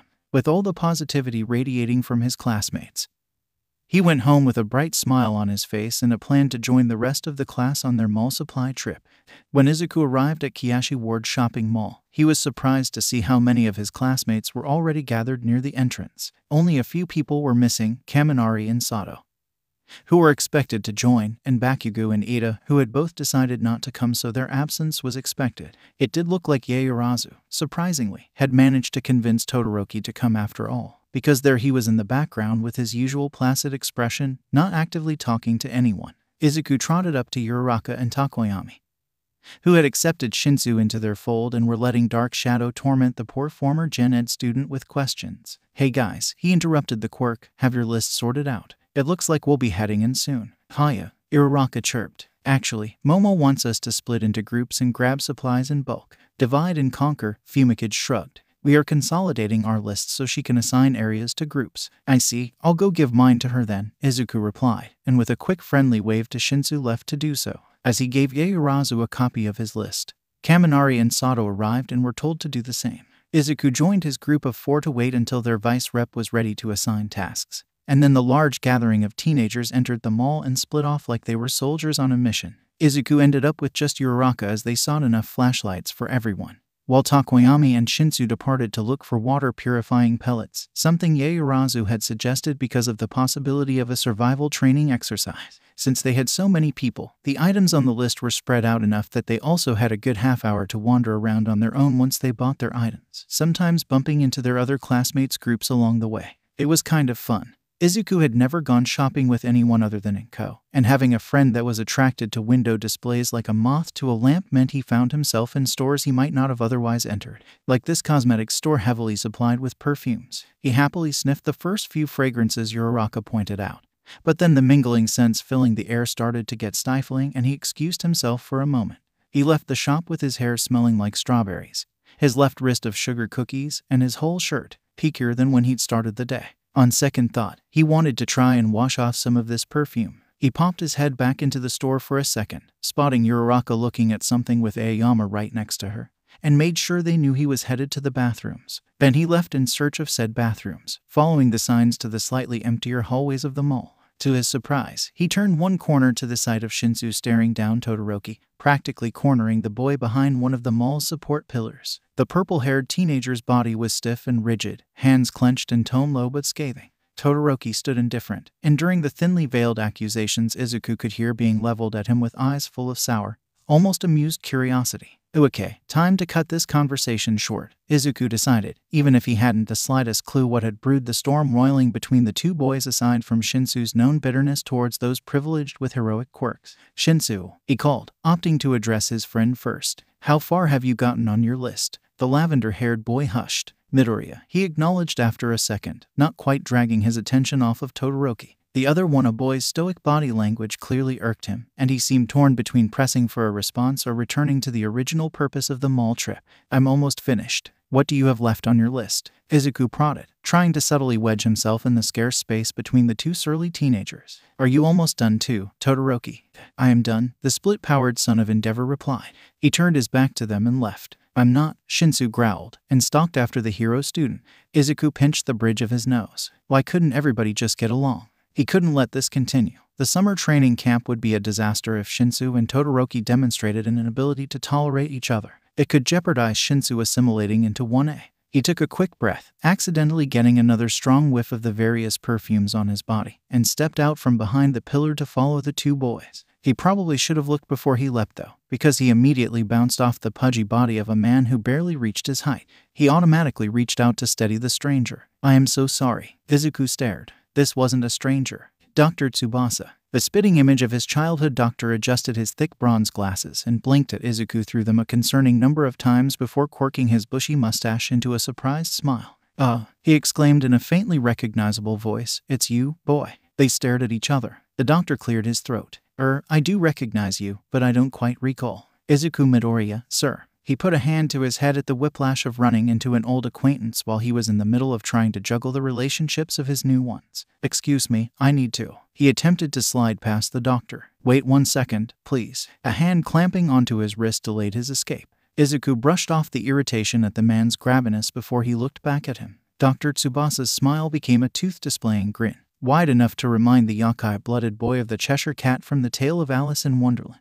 Sharp enough to match, too. Izuku's instincts reared. A polite smile masked his face. Yes, sir. Like the flip of a switch, the doctor relaxed, letting go of Izuku's arm. He hemmed and hawed nervously. I am terribly sorry. I didn't mean to startle you. I simply have been quite lost, returning to this area after so long. I was wondering if perhaps you knew if any of my former acquaintances were still here, and free to show me around. Your mother, for example. My mother, Izuku echoed blankly. Do you think she would agree to meet me for a spot of tea? Izuku tilted his head and looked at Dr. Tsubasa, observed the glinting of his flat human teeth, the way his eyes squinted through his glasses, felt more than saw the predatory nature hidden under layers of clothing and flesh, a body fitting poorly, recalled the intonations and pitch of his voice, familiar in a way that didn't belong to a childhood memory, but rather to carefully measured words from almost a year ago. You're not Dr. Tsubasa, he realized out loud. The yokai did not miss a beat. Whatever do you mean? You. His confusion turned wary. The yokai sensed it, and scrambled to recover its advantage. I don't mean you any harm.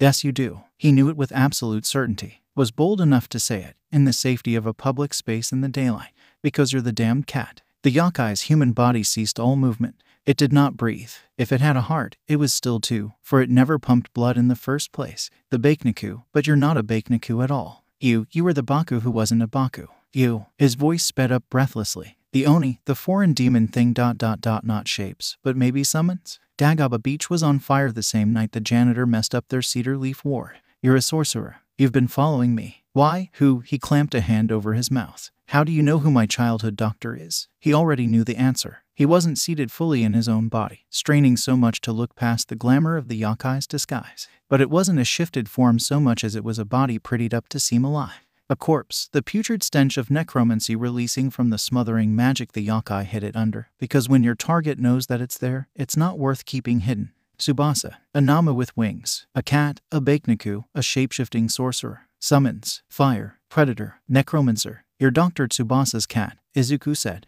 A wish sprung up in his heart, a wish that this was a dream. You became a Nekomata, and you devoured Tsubasa and his grandson. The Nekomata in its dead owner's skin continued to smile. Not a hint of denial in its expression. I did. It admitted like it was proud of the deed. But I paid dearly for it. Now you will, too. And an emptiness swirling with galaxies began to open beneath Izuku's feet.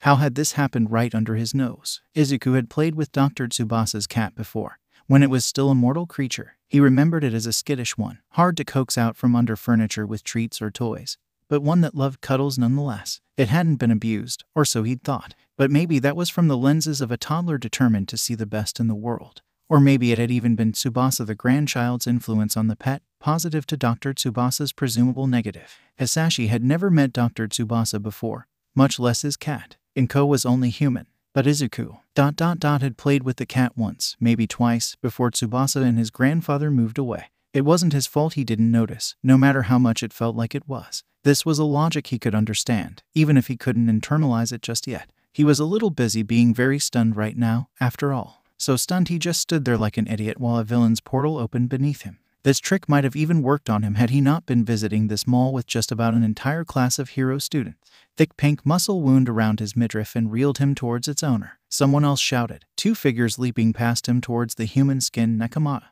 Dr. Tsubasa's former pet looked past the students. It smiled wryly at Izuku, like it had come across a slight inconvenience, and shrugged. A finger twitched, the growing portal changed course, and two teenagers cratered the ground the yokai had just been standing on. The commotion and billowing dust from Kirishima's and Ajiro's impacts drew startled shrieks from the crowd of civilians occupying the surrounding area. Rapid steps and blue uniforms announced the interest of mall security. Dust stung Izuku's wide eyes. Midoriya, Tsuyu asked once her tongue was back in her mouth. Are you all right? Yes, he immediately said. Haha. No, don't worry, she said. I think he's gone. Also, why do you taste like peaches? Hopefully that was a rhetorical question, because Izuku could not for the life of him remember why he tasted like peaches. He could barely remember what he was doing at the mall as it was. All he could remember, the only thing his brain could focus on, was the brief encounter that had just happened. Dr. Tsubasa, no. He's dead. They're both dead. Midoriya. Who's dead?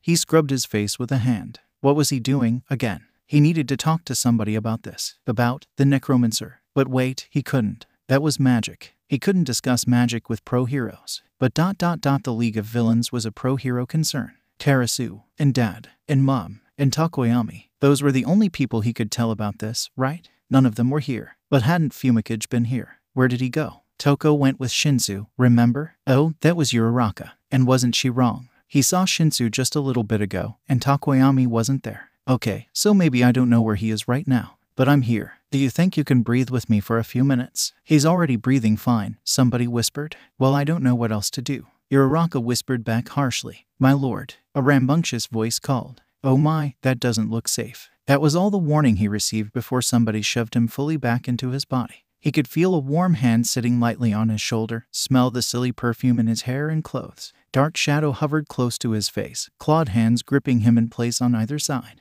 There, the Quirk declared. All better now. He patted him on the head and withdrew back to Tokoyami, who approached slowly, then stopped and sat down in front of Izuku. There were other Wana students close by, and they all seemed to decide unanimously to sit down as well. It took a moment for the yokai-blooded boy to realize he himself was already on the ground. Uraraka next to him with her hand lowering from his shoulder to rest on his knee. It wasn't silent. The police had, at some point, been called and were talking to Kirishima on the outskirts of the group. Izuku could see Ojiro, Aoyama, Tsuyu, and of course Uraraka and Tokoyami all sitting down with him. Shinsu stood off to one side and he spotted Kaminari, Sato, Shiro, and Shoji rushing towards them in the distance. Izuku met Uraraka's eyes. She looked at him seriously, lacking her usual pep. He smiled at her, and she smiled back. Do you feel present now? Fumikage asked. I guess, Izuku said quietly. It sounded like it was scary, Uraraka said. Yeah, I was scared. He was still scared. And he didn't know what he was supposed to do now, which was even scarier. Everyone exchanged glances. The police are going to want to talk to you, Ojiro said. That might have to wait, he replied, and couldn't think of the words to explain why, so he stopped there. Nobody pushed, not even the police, when Detective Tsukachi was told by Izuku's sudden gaggle of bodyguards. They'll want a statement before the summer training camp, Tokoyami mentioned to him later, while the finally reassembled Wana group waited with a few policemen for their parents to come pick them up. Izuku shrugged noncommittally. Of course, the police probably didn't need to worry about getting his statement before camp, because somehow the Nekomata had found Izuku in this mall crowded with humans, and Izuku could sense it. It was looking for him on purpose. And if Izuku couldn't get rid of whatever tracker was on him before summer training camp began the day after tomorrow, he would need to find a way to avoid going to training camp at all. Saturday night, after spending an hour or two searching his clothes and body for any trackers, man-made or magical, and coming up with nothing, Izuku turned his attention to scouring their apartment, diligently picking through the nooks and crannies and his own belongings for anything suspicious, but still not finding a shred of foul play. But just because he couldn't find a tracker didn't mean there weren't any. An electronic one wouldn't be blocked by the wards, and although the same was true for certain curses, Izuku would have sensed if such a spell had been laid on him. Could a weak yokai be concealing itself somewhere on his person? That was the only thing he could think of. After all, he'd adjusted the wards to let Katsuhimo through and never reset them. A yokai hitching a ride on him might be able to slip through that loophole. And if it was so weak that he couldn't discern it from his own magic, that would explain why he couldn't find it by himself. So, he could call up Terasu to see if she would be able to find a yokai on him. But that would require them to meet up in person. Izuku couldn't leave his mom alone in the apartment in case the Nekomata found a way inside. He couldn't take her with him, because then he wouldn't be able to find a discreet way to find and meet Terasu. Similarly, Katsuhimo was leashed to Aizawa-sensei's scarf. He could try Tokoyami and Dark Shadow. Maybe they would be able to search with their human magic. But what about their availability? He had a 2 p.m. interview at the police station on Sunday, agreed to under the insistence of the police that they get some sort of statement from him while his memory was fresh. Izuku was regretting that already. Even just an hour would eat into the time he had to remove the tracker, and if Tokoyami and Dark Shadow were only available during that time. No, he should stop making plans around it and just send a quick text to ask them to meet. Well, he couldn't help himself. One backup plan would be fine. He could ask Dad. They're simple. But should he really make Hisashi rush back to Japan overnight, just to remove a tracker so that he could attend the training camp? It would be kind of selfish of him, wouldn't it? Ping. That was Tokoyami texting back. He was available to come to Izuku in the morning. Okay, good. Time to cross his fingers. If Tokoyami could find the tracker, Izuku wouldn't have to think of another option. Sunday morning. My deepest apologies, Fumikage said solemnly. I had hoped we would be of aid. I'm useless. Dark Shadow bawled. Woe is me. It's, Izuku grimaced. Not your guy's fault. Thank you for trying. If you need anything else, I am always willing to help. That was all this time, but I'll keep you in mind. I've gotta go now, so have a good day. Of course, you as well. Sunday afternoon. A familiar detective greeted Izuku and his mother when they entered the conference room in the Musutafu police station. Thank you both for coming here today. Detective Tsukachi welcomed them. Please make yourselves comfortable. As you already know, we're investigating the incident at Kiyashi, and as the apparent target as well as the primary witness, it would be very helpful if you could describe what happened from your point of view. Izuku nodded. Before we begin, I would like you to be aware that this room is under video surveillance, which will remain on during this meeting for record-keeping purposes. Is that all right with you? Yes, thank you. Now, I'm going to state today's date and time, as well as that of the incident, and then I'll begin asking questions, Tsukachi told them, and after Izuku nodded, proceeded to do so. To start us off, I've heard that the last 3 students you interacted with before the incident happened were Ochako Uraraka and Yuge Yama in the Starlight Perfume and Body Shop, and then Shouto Todoroki and Shinsu Hitoshi in the passageway close to the bathroom's hallway. Is this accurate? Yeah, okay. And for this outing, you and your friends split into groups, and then further for efficiency's sake, everyone had agreed to at least stay in pairs. It wasn't a hard rule, but yeah, we didn't want anyone getting lost or losing track of time. Indeed. And is it correct to say you left the perfume shop without a companion because you intended to go to the bathroom, which was relatively close, and no other reason? Izuku blinked. Yes, it is. Tsukachi caught on to his slight confusion. I just wanted to know whether or not you'd seen anything suspicious and decided to investigate without worrying your friends. Oh, I see. No, I didn't notice anything at that time. Thank you for the confirmation. So you headed to the bathrooms and encountered Todoroki and Shinsu in a partially concealed area along the way. Did anything else stand out to you? No, the mall was pretty busy. I saw them isolated, so I headed over to talk to them, but he decided not to get too deep into the tense relationship the two seemed to be developing. They didn't really seem very happy and left quickly, so I decided to follow them. That's when I ran into Dr. That guy. The detective perked up like a dog presented with a bone at Izuku's slip of the tongue. You called him doctor there. Is there a reason for that? Yeah. So what happened was I recognized him as my childhood doctor, Dr. Tsubasa, who moved away many years ago.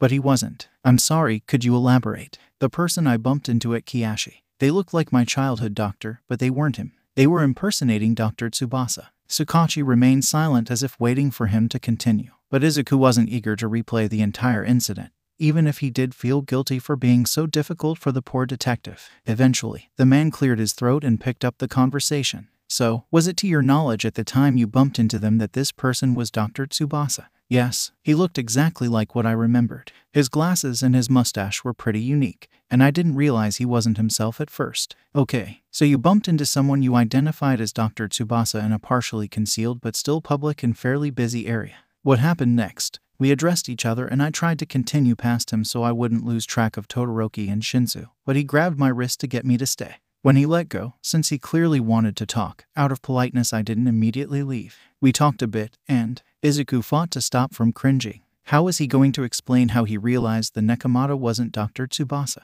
He'd already pulled the weird feeling card on Detective Tsukachi before. He didn't want to use it again. It just sounded so fake. And it wasn't even true this time because of the yokai's concealment. Maybe he could get away with being vague about it. I grew suspicious of his identity and confronted him about it. He admitted he wasn't the doctor. And then the portal opened underneath me. Thankfully, the detective either didn't notice or let the vagueness slide. Do you think the villain was targeting you in particular? Yes, but if he said, they would ask why. They might even put him under police protection. For whatever length of time he'll be home this following week and maybe beyond that. And he couldn't answer those questions or have any sort of surveillance on him when he needed to be investigating. And since he couldn't say yes, Izuku said, no. I think it was a coincidence. I'm the one who called him Dr. Tsubasa. He asked me to remind him of my name. I think at best, he knows I'm a UA student. Detective Tsukachi tilted his head slowly, like something was confusing him. Are you sure? He asked. You encountered this villain in the shape of an old acquaintance of yours who you haven't had contact with long enough that most things out of character wouldn't raise suspicion. Also, it is entirely possible he also saw Todoroki and Shinsu as they left the area you were in and instead chose to get close to you instead.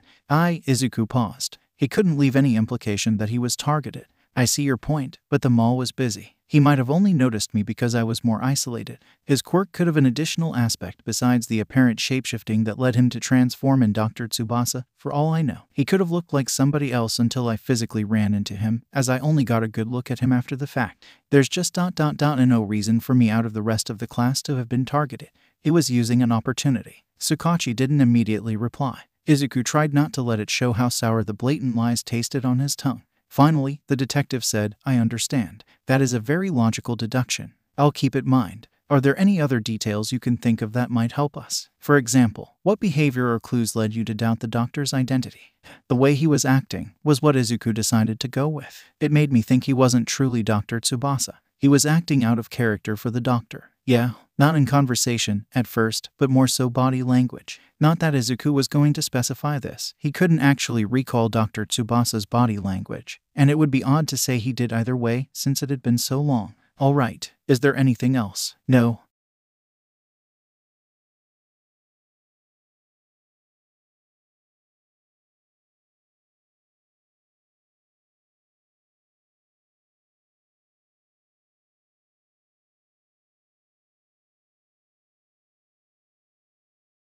Inko and Izuku bade the detective goodbye. They walked out the door. Izuku could feel the detective watching them carefully as they left, but he pushed it out of mind.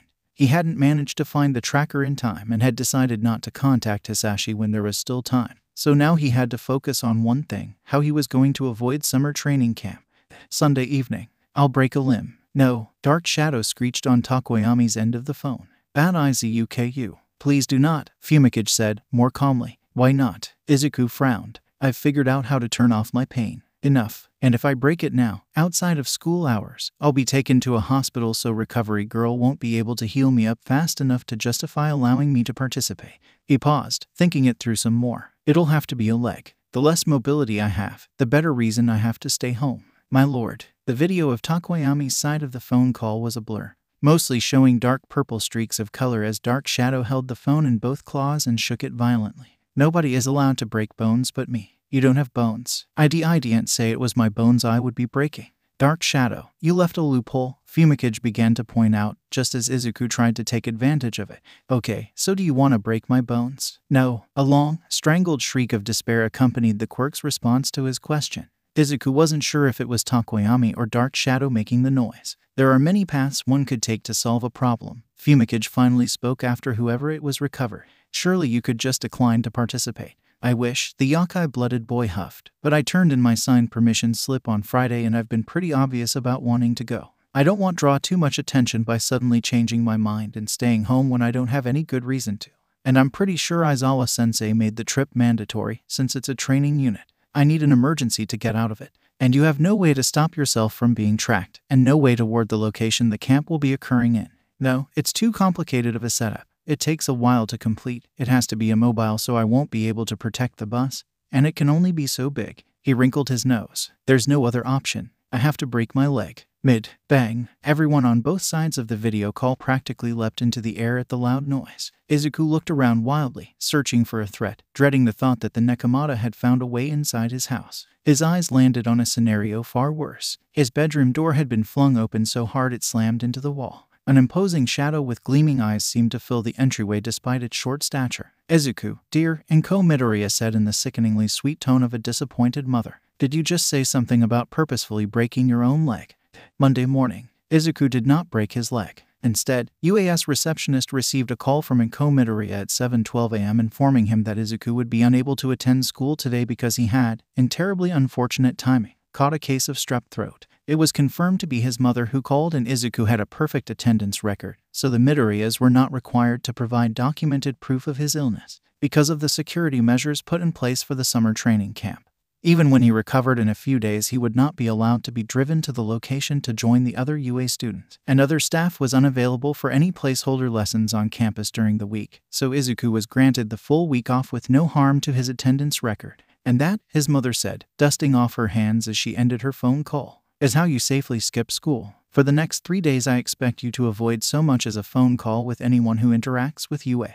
You can't fake a sore throat. Thanks, Mom, Izuku said. Really, you're a lifesaver. She rolled her eyes at him and swatted him lightly on the shoulder with her free hand. More like a leg saver. You're going to give me a heart attack one day, I swear. Love you too. Love you most. Inko replied automatically, making him pout at the skipped love you more. Now, just what are you going to do with your ill-gotten week of freedom? I guess I'll keep looking for the tracker. And if you can't find it before classes start again. Izuku sighed. Then, I have no idea. Izuku's father agreed to catch a plane for a quick visit. Since the need to rush had, for the moment, passed, he would be home Wednesday afternoon. Terasu had contacted Izuku in another dream and generously agreed to an in-person visit to conduct a search with her expertise. Izuku at this point was still holding out hope either Hisashi or Terasu would find the tracker, since they were both more knowledgeable in spells and curses than him. But there was a niggling suspicion that he wouldn't figure out how the tracker was concealed until it was too late. But he had to wait until Wednesday. That was the earliest Terasu could meet him. And then Dad would get home and try if the kitsune's attempt was fruitless. So he waited. 2 days seemed like a short amount of time. But when one was stewing in their own anxiety, it really dragged out the hours. Izuku couldn't text any of his friends. They'd had to leave their phones at home before they left for the training camp. He also didn't feel safe leaving his mom alone in the house when there was nobody available to protect her. Not that Inko couldn't normally protect herself. But if a supernatural threat managed to breach their wards, it would definitely be too powerful for a single human to counter. He even felt that leaving for his meeting on Wednesday would be a risk, since Hisashi wouldn't be in the immediate area. But Izuku could bribe a few birds to alert him of any attacks, and Terasu would be with him to make sure he couldn't be delayed by a divide-and-conquer tactic to keep him from going home to help her. So it would have to do. It still didn't feel like enough. Izuku felt like he would throw up as he left to sneak onto UAS campus. Just a little longer and Dad would be back. Just a little longer and Terasu would be here. I'm here. Speaking of the kitsune. Izuku settled his fidgeting fingers and greeted the yokai with a smile. Terasu, thank you for doing this. The fox spirit shook her head and didn't respond directly, instead trotting up to him in a businesslike manner. I will cast several spells to identify anything of concern. These will be more thorough than any unfocused searching you may have tried, but they will also be unpleasant.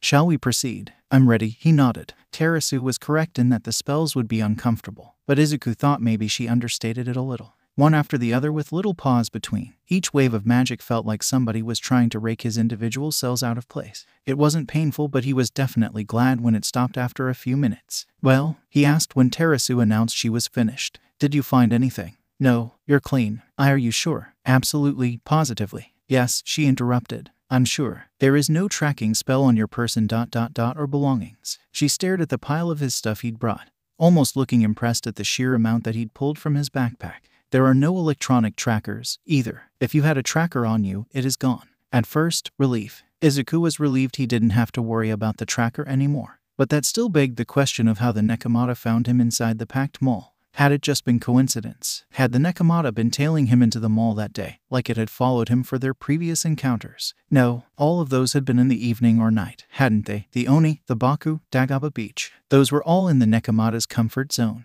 The Oni had targeted Tokoyami and Dark Shadow. Izuku had been guided into the conflict after it was already underway. He'd been an afterthought. The Nekomata knew about him, but he hadn't been the priority. The Baku and Goblin event was probably targeted.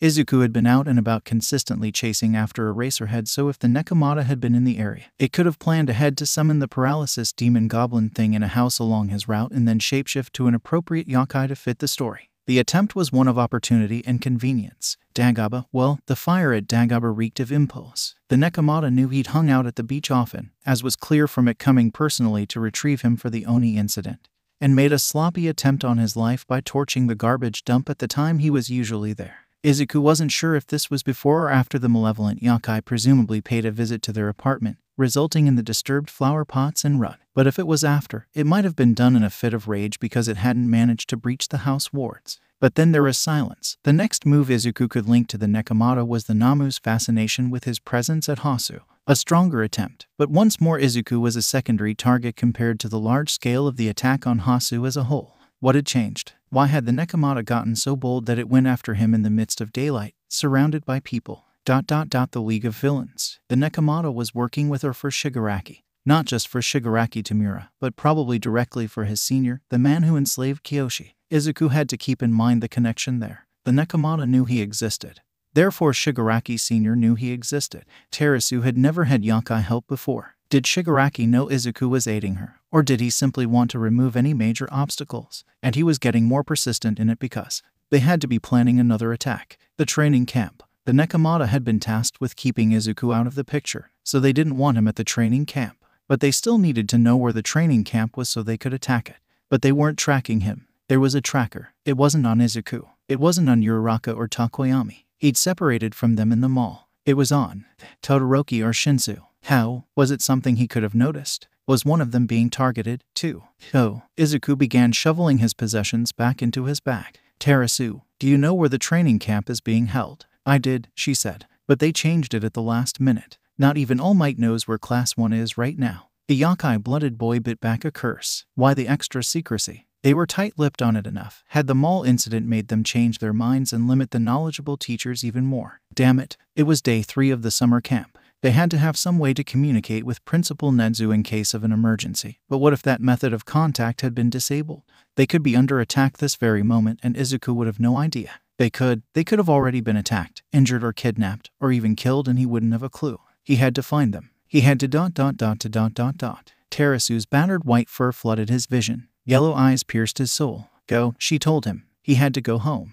Izuku entered their apartment like a whirlwind, dumping a majority of the stuff in his backpack onto the floor of his room and double-checking that he had his emergency yokai supplies. Footsteps slapped the floor, preceding his parents' baffled faces in his doorway. Dad, he spoke hastily. Good, you're home. I need your help. Get ready to fly. He snapped a hand out and summoned Fonkai, who popped into view in just the right place to cause Hisashi to falter in entering the room. Fonkai, he greeted, scrambling to grab his phone. I need you to be Tokoyami Fumicage's phone for me, okay? The trusty little yokai beeped affirmatively and left. Izuku dialed in the number, waiting as it rung and hoping he wouldn't be a dangerous distraction to his friend.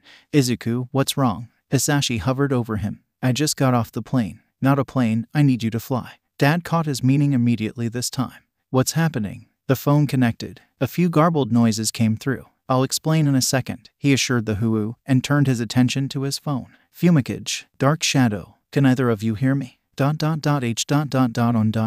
equals CRKK. Equals there we are, Tokoyami's voice came through. My apologies. We are in the midst of sharpening our battle prowess. I was assigned to reign in control of Dark Shadow within a cave, but we are now wrapping the exercises up. I have a few moments before Aizawa-sensei calls for my return. Is something the matter? The whole training camp is in danger. The League of Villains have a puppet on Todoroki. They know exactly where you are. I don't know when they plan to attack, but I need to know where the training camp is so you can stand a chance. A pause. I'm afraid I am unaware of the precise location, but we are at a facility owned by the Wild Pussycats, deep within a forest on the mountains. Class 1B is here as well as Vlad-sensei and the Pussycats themselves. Are you certain the League will attack with so many pro-heroes on standby? I have no idea, but they'll have the element of surprise. And there won't be emergency services like there were in Hou-ou. If they have enough villains, they might be able to overpower the pros. It'll be just like the USJ. Except All Might is not close enough to save us, Tokoyami whispered.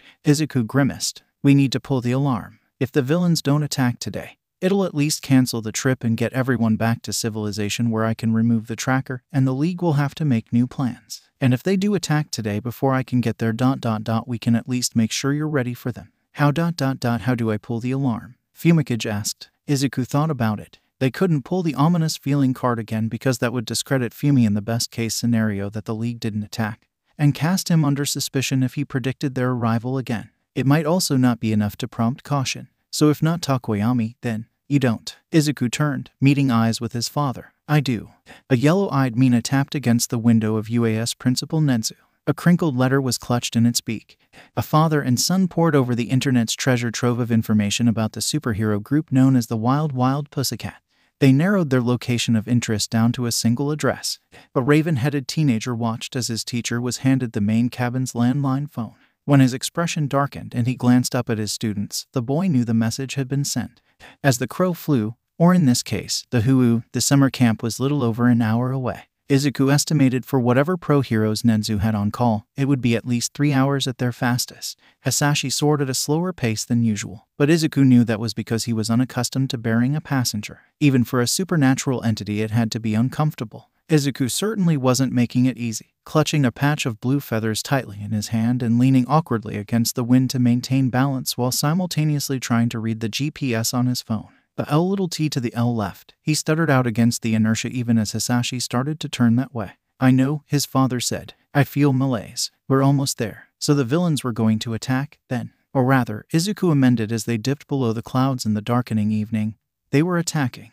Blue fire illuminated the forest. Down, Izuku yelled. Down, now. Dad obeyed instantly, or maybe a descent had already been his intent. They hit the ground outside the forest so fast it was almost a crash landing, and Izuku jumped off his father's true form gracelessly. He paused for a bare moment, observing the fire eating up the woods, before spotting a spot not yet ablaze and plowed into the untouched undergrowth. Almost immediately he felt sweat bead at his hairline from the heat of the blaze. "I'll head east," he told the empty spot where his father should be. "You." He paused, spun around frantically. "Dad." A bobbing patch of white hair past the tree trunk soothed his alarm. Asashi was still there, he just hadn't followed his son. Izuku rushed back to see what the problem was. His father was back in his mortal guise. "Dad, what's wrong?" The Hou-ou paced at the forest's edge, the worried expression on his human face clearing when Izuku returned to his line of sight. "Izuku," he called. "I can't." He trailed off, then gestured helplessly at the azure fire ravaging the forest. The realization slammed into Izuku all at once. The fire was obviously a quirk fire. Asashi couldn't come into the forest without risking burning up.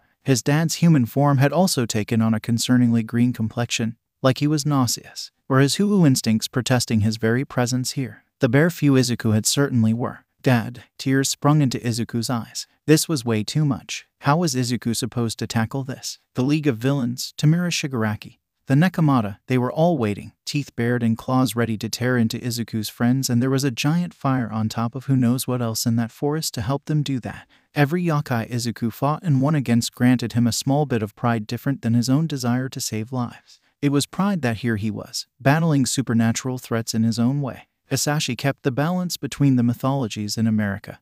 Izuku kept the balance between yokai and humans in Japan. Compared to Dad, what Izuku did was small, tiny. This was big. And Izuku had been working his way up towards it, sure, but he was ready to help Dad with something big. He wasn't ready for something big on his own. Without Dad, warm hands settled on his shoulders. Asashi leaned down to look him in the eyes. "Hey, I'm not leaving. I'll just stay out here, okay? You'll do fine. Don't focus on the bad guys. Focus on saving lives, you know." Izuku managed a trembling nod. "Can I hug you?" Dad gaped at him. "Of course you can." Without a moment's thought, his father enveloped him in his arms and Izuku soaked up the contact, returning it tightly. He pressed his face into his father's shoulder, feeling fluffy feathers through the glamour of a body. "How do you know it's gonna be okay?" he mumbled. "The omen of the Hou-ou." Asashi scoffed lightheartedly. "Hou-ou are signs of good fortune. When ill fortune is imminent, my instincts have always encouraged me to leave. But you have Hou-ou blood in you too. Why have you always stayed while I'm driven away?" "I'm more human than..." Echoes of a conversation with Terasu resurfaced in his memory. Then yokai. "Are you sure?" There was a smile in Dad's voice. An arm loosened so a hand could reach up to ruffle his hair. "Because I actually think it might have something more to do with belief. I believe that as a sign of peace, my departure was a warning of misfortune. That is what the legends say, after all. But who says the legends are right? What if what if instead of the Hou-ou hiding itself away from conflict, the conflict hid itself away from the Hou-ou?" Dad pulled gently away from the hug and Izuku reluctantly let him, still sniffling. "Human or not, there are two Hou-ou right here, right now. I don't think a bad omen stands a chance against that." Izuku wiped a sleeve under his nose, the other hand reaching for the mask clipped to his belt. "I don't think I can win this, Dad." His voice, predictably, wobbled. Asashi shrugged. "It isn't about winning. It's about saving. So go save your friends, Izu." Izuku closed his eyes, exhaling carefully. "Okay, all right, I will." He slipped his mask over his face and opened them again, meeting Hasashi's gaze through it. "I love you, Dad." His father winked. "Love you too." And the boy turned and plunged into the burning forest. Monday morning. A subtle twist of movement, hiding the pinky under the finger next to it. This was a habit Naomasa had long established so that when conversations were visually recorded, he would not forget which statements had triggered his quirk. This was often punctuated by marks in his note-taking. But he hadn't wanted Midoriya Izuku to catch on to the intensity with which he paid attention to his words. "Do you think the villain was targeting you in particular?" "No, I think it was a coincidence." There it was, the finger hid. Lie. Not that Naomasa had forgotten what young Midoriya had lied about, considering its importance. But knowing he had lied about such a relevant detail led to the detective reviewing the footage as soon as he could, picking apart the UA students' words for possible loopholes. "So, was it to your knowledge at the time you bumped into them that this person was Dr. Tsubasa?" "Yes, truth. We talked a bit, and I grew suspicious of his identity and confronted him about it." "Truth. But what had caused the suspicion?" "The way he was acting. It made me think he wasn't truly Dr. Tsubasa. He was acting out of character for the doctor." "Yeah, truth. But perhaps that wasn't accurate to say." Naomasa's quirk only alerted him when it detected a lie. It did not, technically, alert him to truths. If someone phrased their words the right way, if in fact they kept certain things in mind while they spoke, what might leave their mouth might be neither lie nor truth. Midoriya Izuku had not had contact with Dr. Tsubasa since his childhood. This was a fact supported by documentation and records from the quirk doctor's old practice, and also the missing persons reports for both him and his grandson in a different locality, news of which might not have ever reached Izuku's neighborhood. Yet Midoriya had confidently said Dr. Tsubasa acted out of character for himself. Or rather, he had implied as such after Naomasa's question. But that might not have been the question the boy was responding to. If the question had been rephrased as, he was acting out of character for how you thought he should have been acting based on what you knew of him, then Midoriya Izuku's simple response of yeah would not be a lie. The thing that caused suspicion would have to have been a detail Midoriya would assume to stay the same after nearly a decade. A detail as simple as acting out of character for a doctor or for a grandfather. And while this particular detail might not turn out to be relevant, the fact that Midoriya might have the inclination to sidestep the truth in his own mind meant Naomasa would be pulling up the footage from their last interview as well, after he was done dissecting the lies Midoriya had told in this one. No, I think it was a coincidence. A lie, supplemented by 2 non-lies. I'm the one who called him Dr. Tsubasa. He asked me to remind him of my name. And another false statement. I think at best, he knows I'm a UA student. And in response to Naomasa's points about the villain using the appearance of a not well-known acquaintance, and possibly passing by his friends in favor of him, I see your point, but the mall was busy. Fact, he might have only noticed me because I was more isolated. His quirk could have an additional aspect besides the apparent shapeshifting that led him to transform into Dr. Tsubasa. Conjecture, a non-lie, theoretical. For all I know, he could have looked like somebody else until I physically ran into him. A lie, as I only got a good look at him after the fact. And a truth. There's just ... and no reason for me out of the rest of the class to have been targeted. Lie. He was using an opportunity. Not a lie. Here was what Naomasa could solidly deduce about Midoriya Izuku based off of the statements he made in this interview. 1. He had at first genuinely thought the villain was Dr. Tsubasa. 2. The villain's interaction with him made him suspicious of their identity, and he ceased his belief that they were the same individuals. 3. Midoriya knew of a reason for the villain to target him in particular. That last one had been clear enough from the start that Naomasa authorized undercover surveillance of the Midoriya's movements, in case the villain or the League itself tried again before Izuku left for summer camp. They took position earlier this morning, although it was still pretty early in the morning. The question was ... what was the reason for the villain's targeting of Midoriya? And why did Midoriya Izuku try to hide it instead of seeking protection from the police or pro-heroes? Naomasa sighed, pausing the replaying video and pushing his laptop gently aside to make some room. From a cardboard box he'd set on the floor of his office earlier, containing files Eraserhead had suggested looking into regarding a supposedly separate matter, he pulled out a folder that was looking less and less separate from his current topic of study. Eraserhead had shared a suspicion with him. As more and more evidence piled up, Naomasa found that the 2 most prominent factors opposing that suspicion, age and enrollment at UA, were losing their weight. Telekinesis, dark hair, young voice and stature, a slightly higher encounter rate in the Musutafu neighborhood, present at Hasu, evidence pointing towards some sort of connection with the League of Villains. All of these facts applied to both Midoriya Izuku and the Vigilante Phoenix. Naomasa tapped at his phone, the way he'd been doing for the past half hour. There was still time. Should he recommend to UA to remove Izuku from the summer camp trip? Would that be beneficial at all? Was the connection to the League and Alliance, rivalry, something entirely different? The phone buzzed under his fingertips. It took Naomasa a moment to realize that the flashing of Aizawa Shota across the screen was not from him calling the underground hero, but instead the other way around. He answered, "You've reached Tsukachi." Detective, Eraserhead's dry voice came across the line. "I thought you should know. Midoriya and Co. just called her son in sick." Naomasa froze. The very decision he had been pondering, happening now. He's not attending the training camp. No, I recommend Plan B. So that's the way it is. I don't know yet, but I'd rather be safe than sorry. I'll also update the surveillance team. Acknowledged. Class 1A will be at the same location as 1B. I'll inform Nedzu. With quick goodbyes, the 2 ended their conversation. Their caution turned out to not be enough. Wednesday afternoon. A call from Principal Nedzu. There had been a tip. The location of classes 1A and 1B had been compromised. An attack was imminent. A call to the officers surveilling the Midoriya's apartment building, requesting a confirmation of Midoriya Izuku's location. A call back from the officers surveilling the Midoriya's apartment building. Midoriya Hasashi was seen entering the building. When they went to check in person upon Naomasa's request, he and Midoriya Izuku were found to be gone from the premises. Roughly an hour later, a staticky message left on Naomasa's phone from an unknown number. Eraserhead's voice. He's here. That day at the USJ felt like it took place an eternity ago. But already echoes of the conflagration zone could be found in just these first few moments alone in the blaze. But the fire in the forest was worse. Everything was flammable here. Not just the trees and bushes, but also the plant litter that coated the ground. There was no open area, like the streets of the USJ's faux city had provided, and that applied not just to ground level but also to above. Branches dropped randomly as fire severed their joints, and he could hear the sound of a particularly large tree dropping somewhere out of sight. With all the smoke and haze, Izuku couldn't see more than a meter or so ahead of himself. He proceeded forwards anyways, slowly leaving the bright presence of his father behind. He began running, pulling his mask all the way over his face despite it not helping the visibility situation. He was going to at least try to get out of this with some plausible deniability for totally normal quirk teenager Midoriya Izuku. Plus, it did have other uses. It kept most of the smoke from reaching his lungs, and of course protected his face. He couldn't hear noises of fighting over the roar of the blaze. He didn't know if that was a good or a bad thing. He wished he could call Tokoyami and make sure he and Dark Shadow were all right. But it would be too risky to summon Funkai with all this fire. The little yokai might get hurt. A lot of people might get hurt. Izuku needed to find everyone, get them all to safety. But the chances that the supervillains had pulled another divide and conquer maneuver were unfortunately very high. But maybe it didn't work. If the pros had time to prepare, they would have gathered everyone into just one or two refuges that had the best defensive capabilities. Possibly the Pussycats facility would suffice.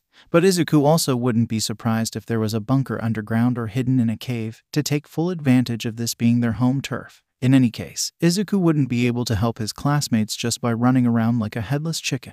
He couldn't track them, but he could definitely locate some of the necromancy puppets. It also had the bonus possibility of drawing the puppets towards him instead of the heroes in training. He paused briefly in a spot where there was no immediate danger of getting set on fire and cast the detection spell. It swept through the trees within the space of an instant. A necromancy spell tangled with multiple quirks indicated one Namu to the west. Another one in the northwest only had one quirk, maybe that mist villain? Two minor yokai presences in the same general area, along with Dark Shadow's unique human magic. One of those yokai had to be Kutsuhimo, and the other should be the spider puppet, its presence so small he couldn't even feel the death magic on it. Eraserhead, Todoroki, and Tokoyami were all together. There was a good chance the rest of the UA students were there too. Izuku was pretty sure that was where the main cabin of the Wild Pussycats was. But there were only 3 necromancy puppets, and the spider one wasn't meant for combat. It seemed as though the Nekomata's hand in this attack was very light. The League must be using more villains in contrast to their exclusively Namu attack in Hasu, which meant either specific abilities were needed, or an ability to strategize was being prioritized, or possibly both. A portal opened up near him, not even a whisper of noise indicating its presence. But Izuku had been prepared for this possibility when he cast the spell. He'd already placed himself exactly where he needed to be to observe his surroundings and catch the mist villain off guard.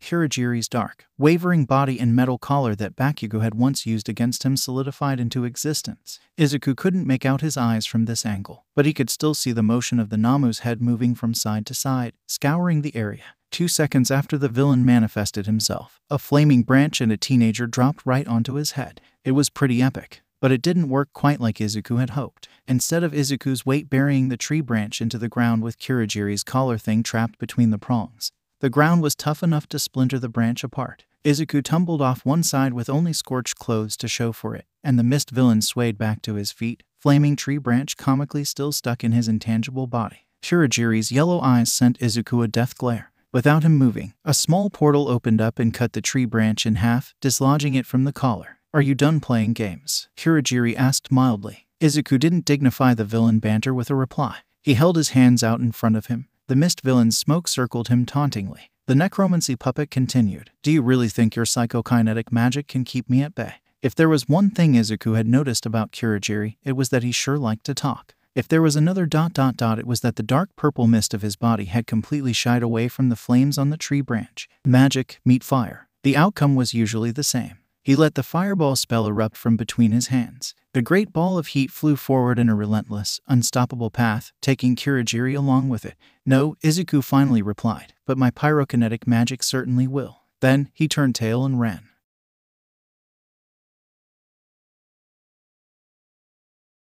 Okay, sadly the chapter is over. And if you enjoyed the video, just leave a like and subscribe with post notification, so when the next chapter is ready, you will be notified. Okay, see you in the next video. Bye.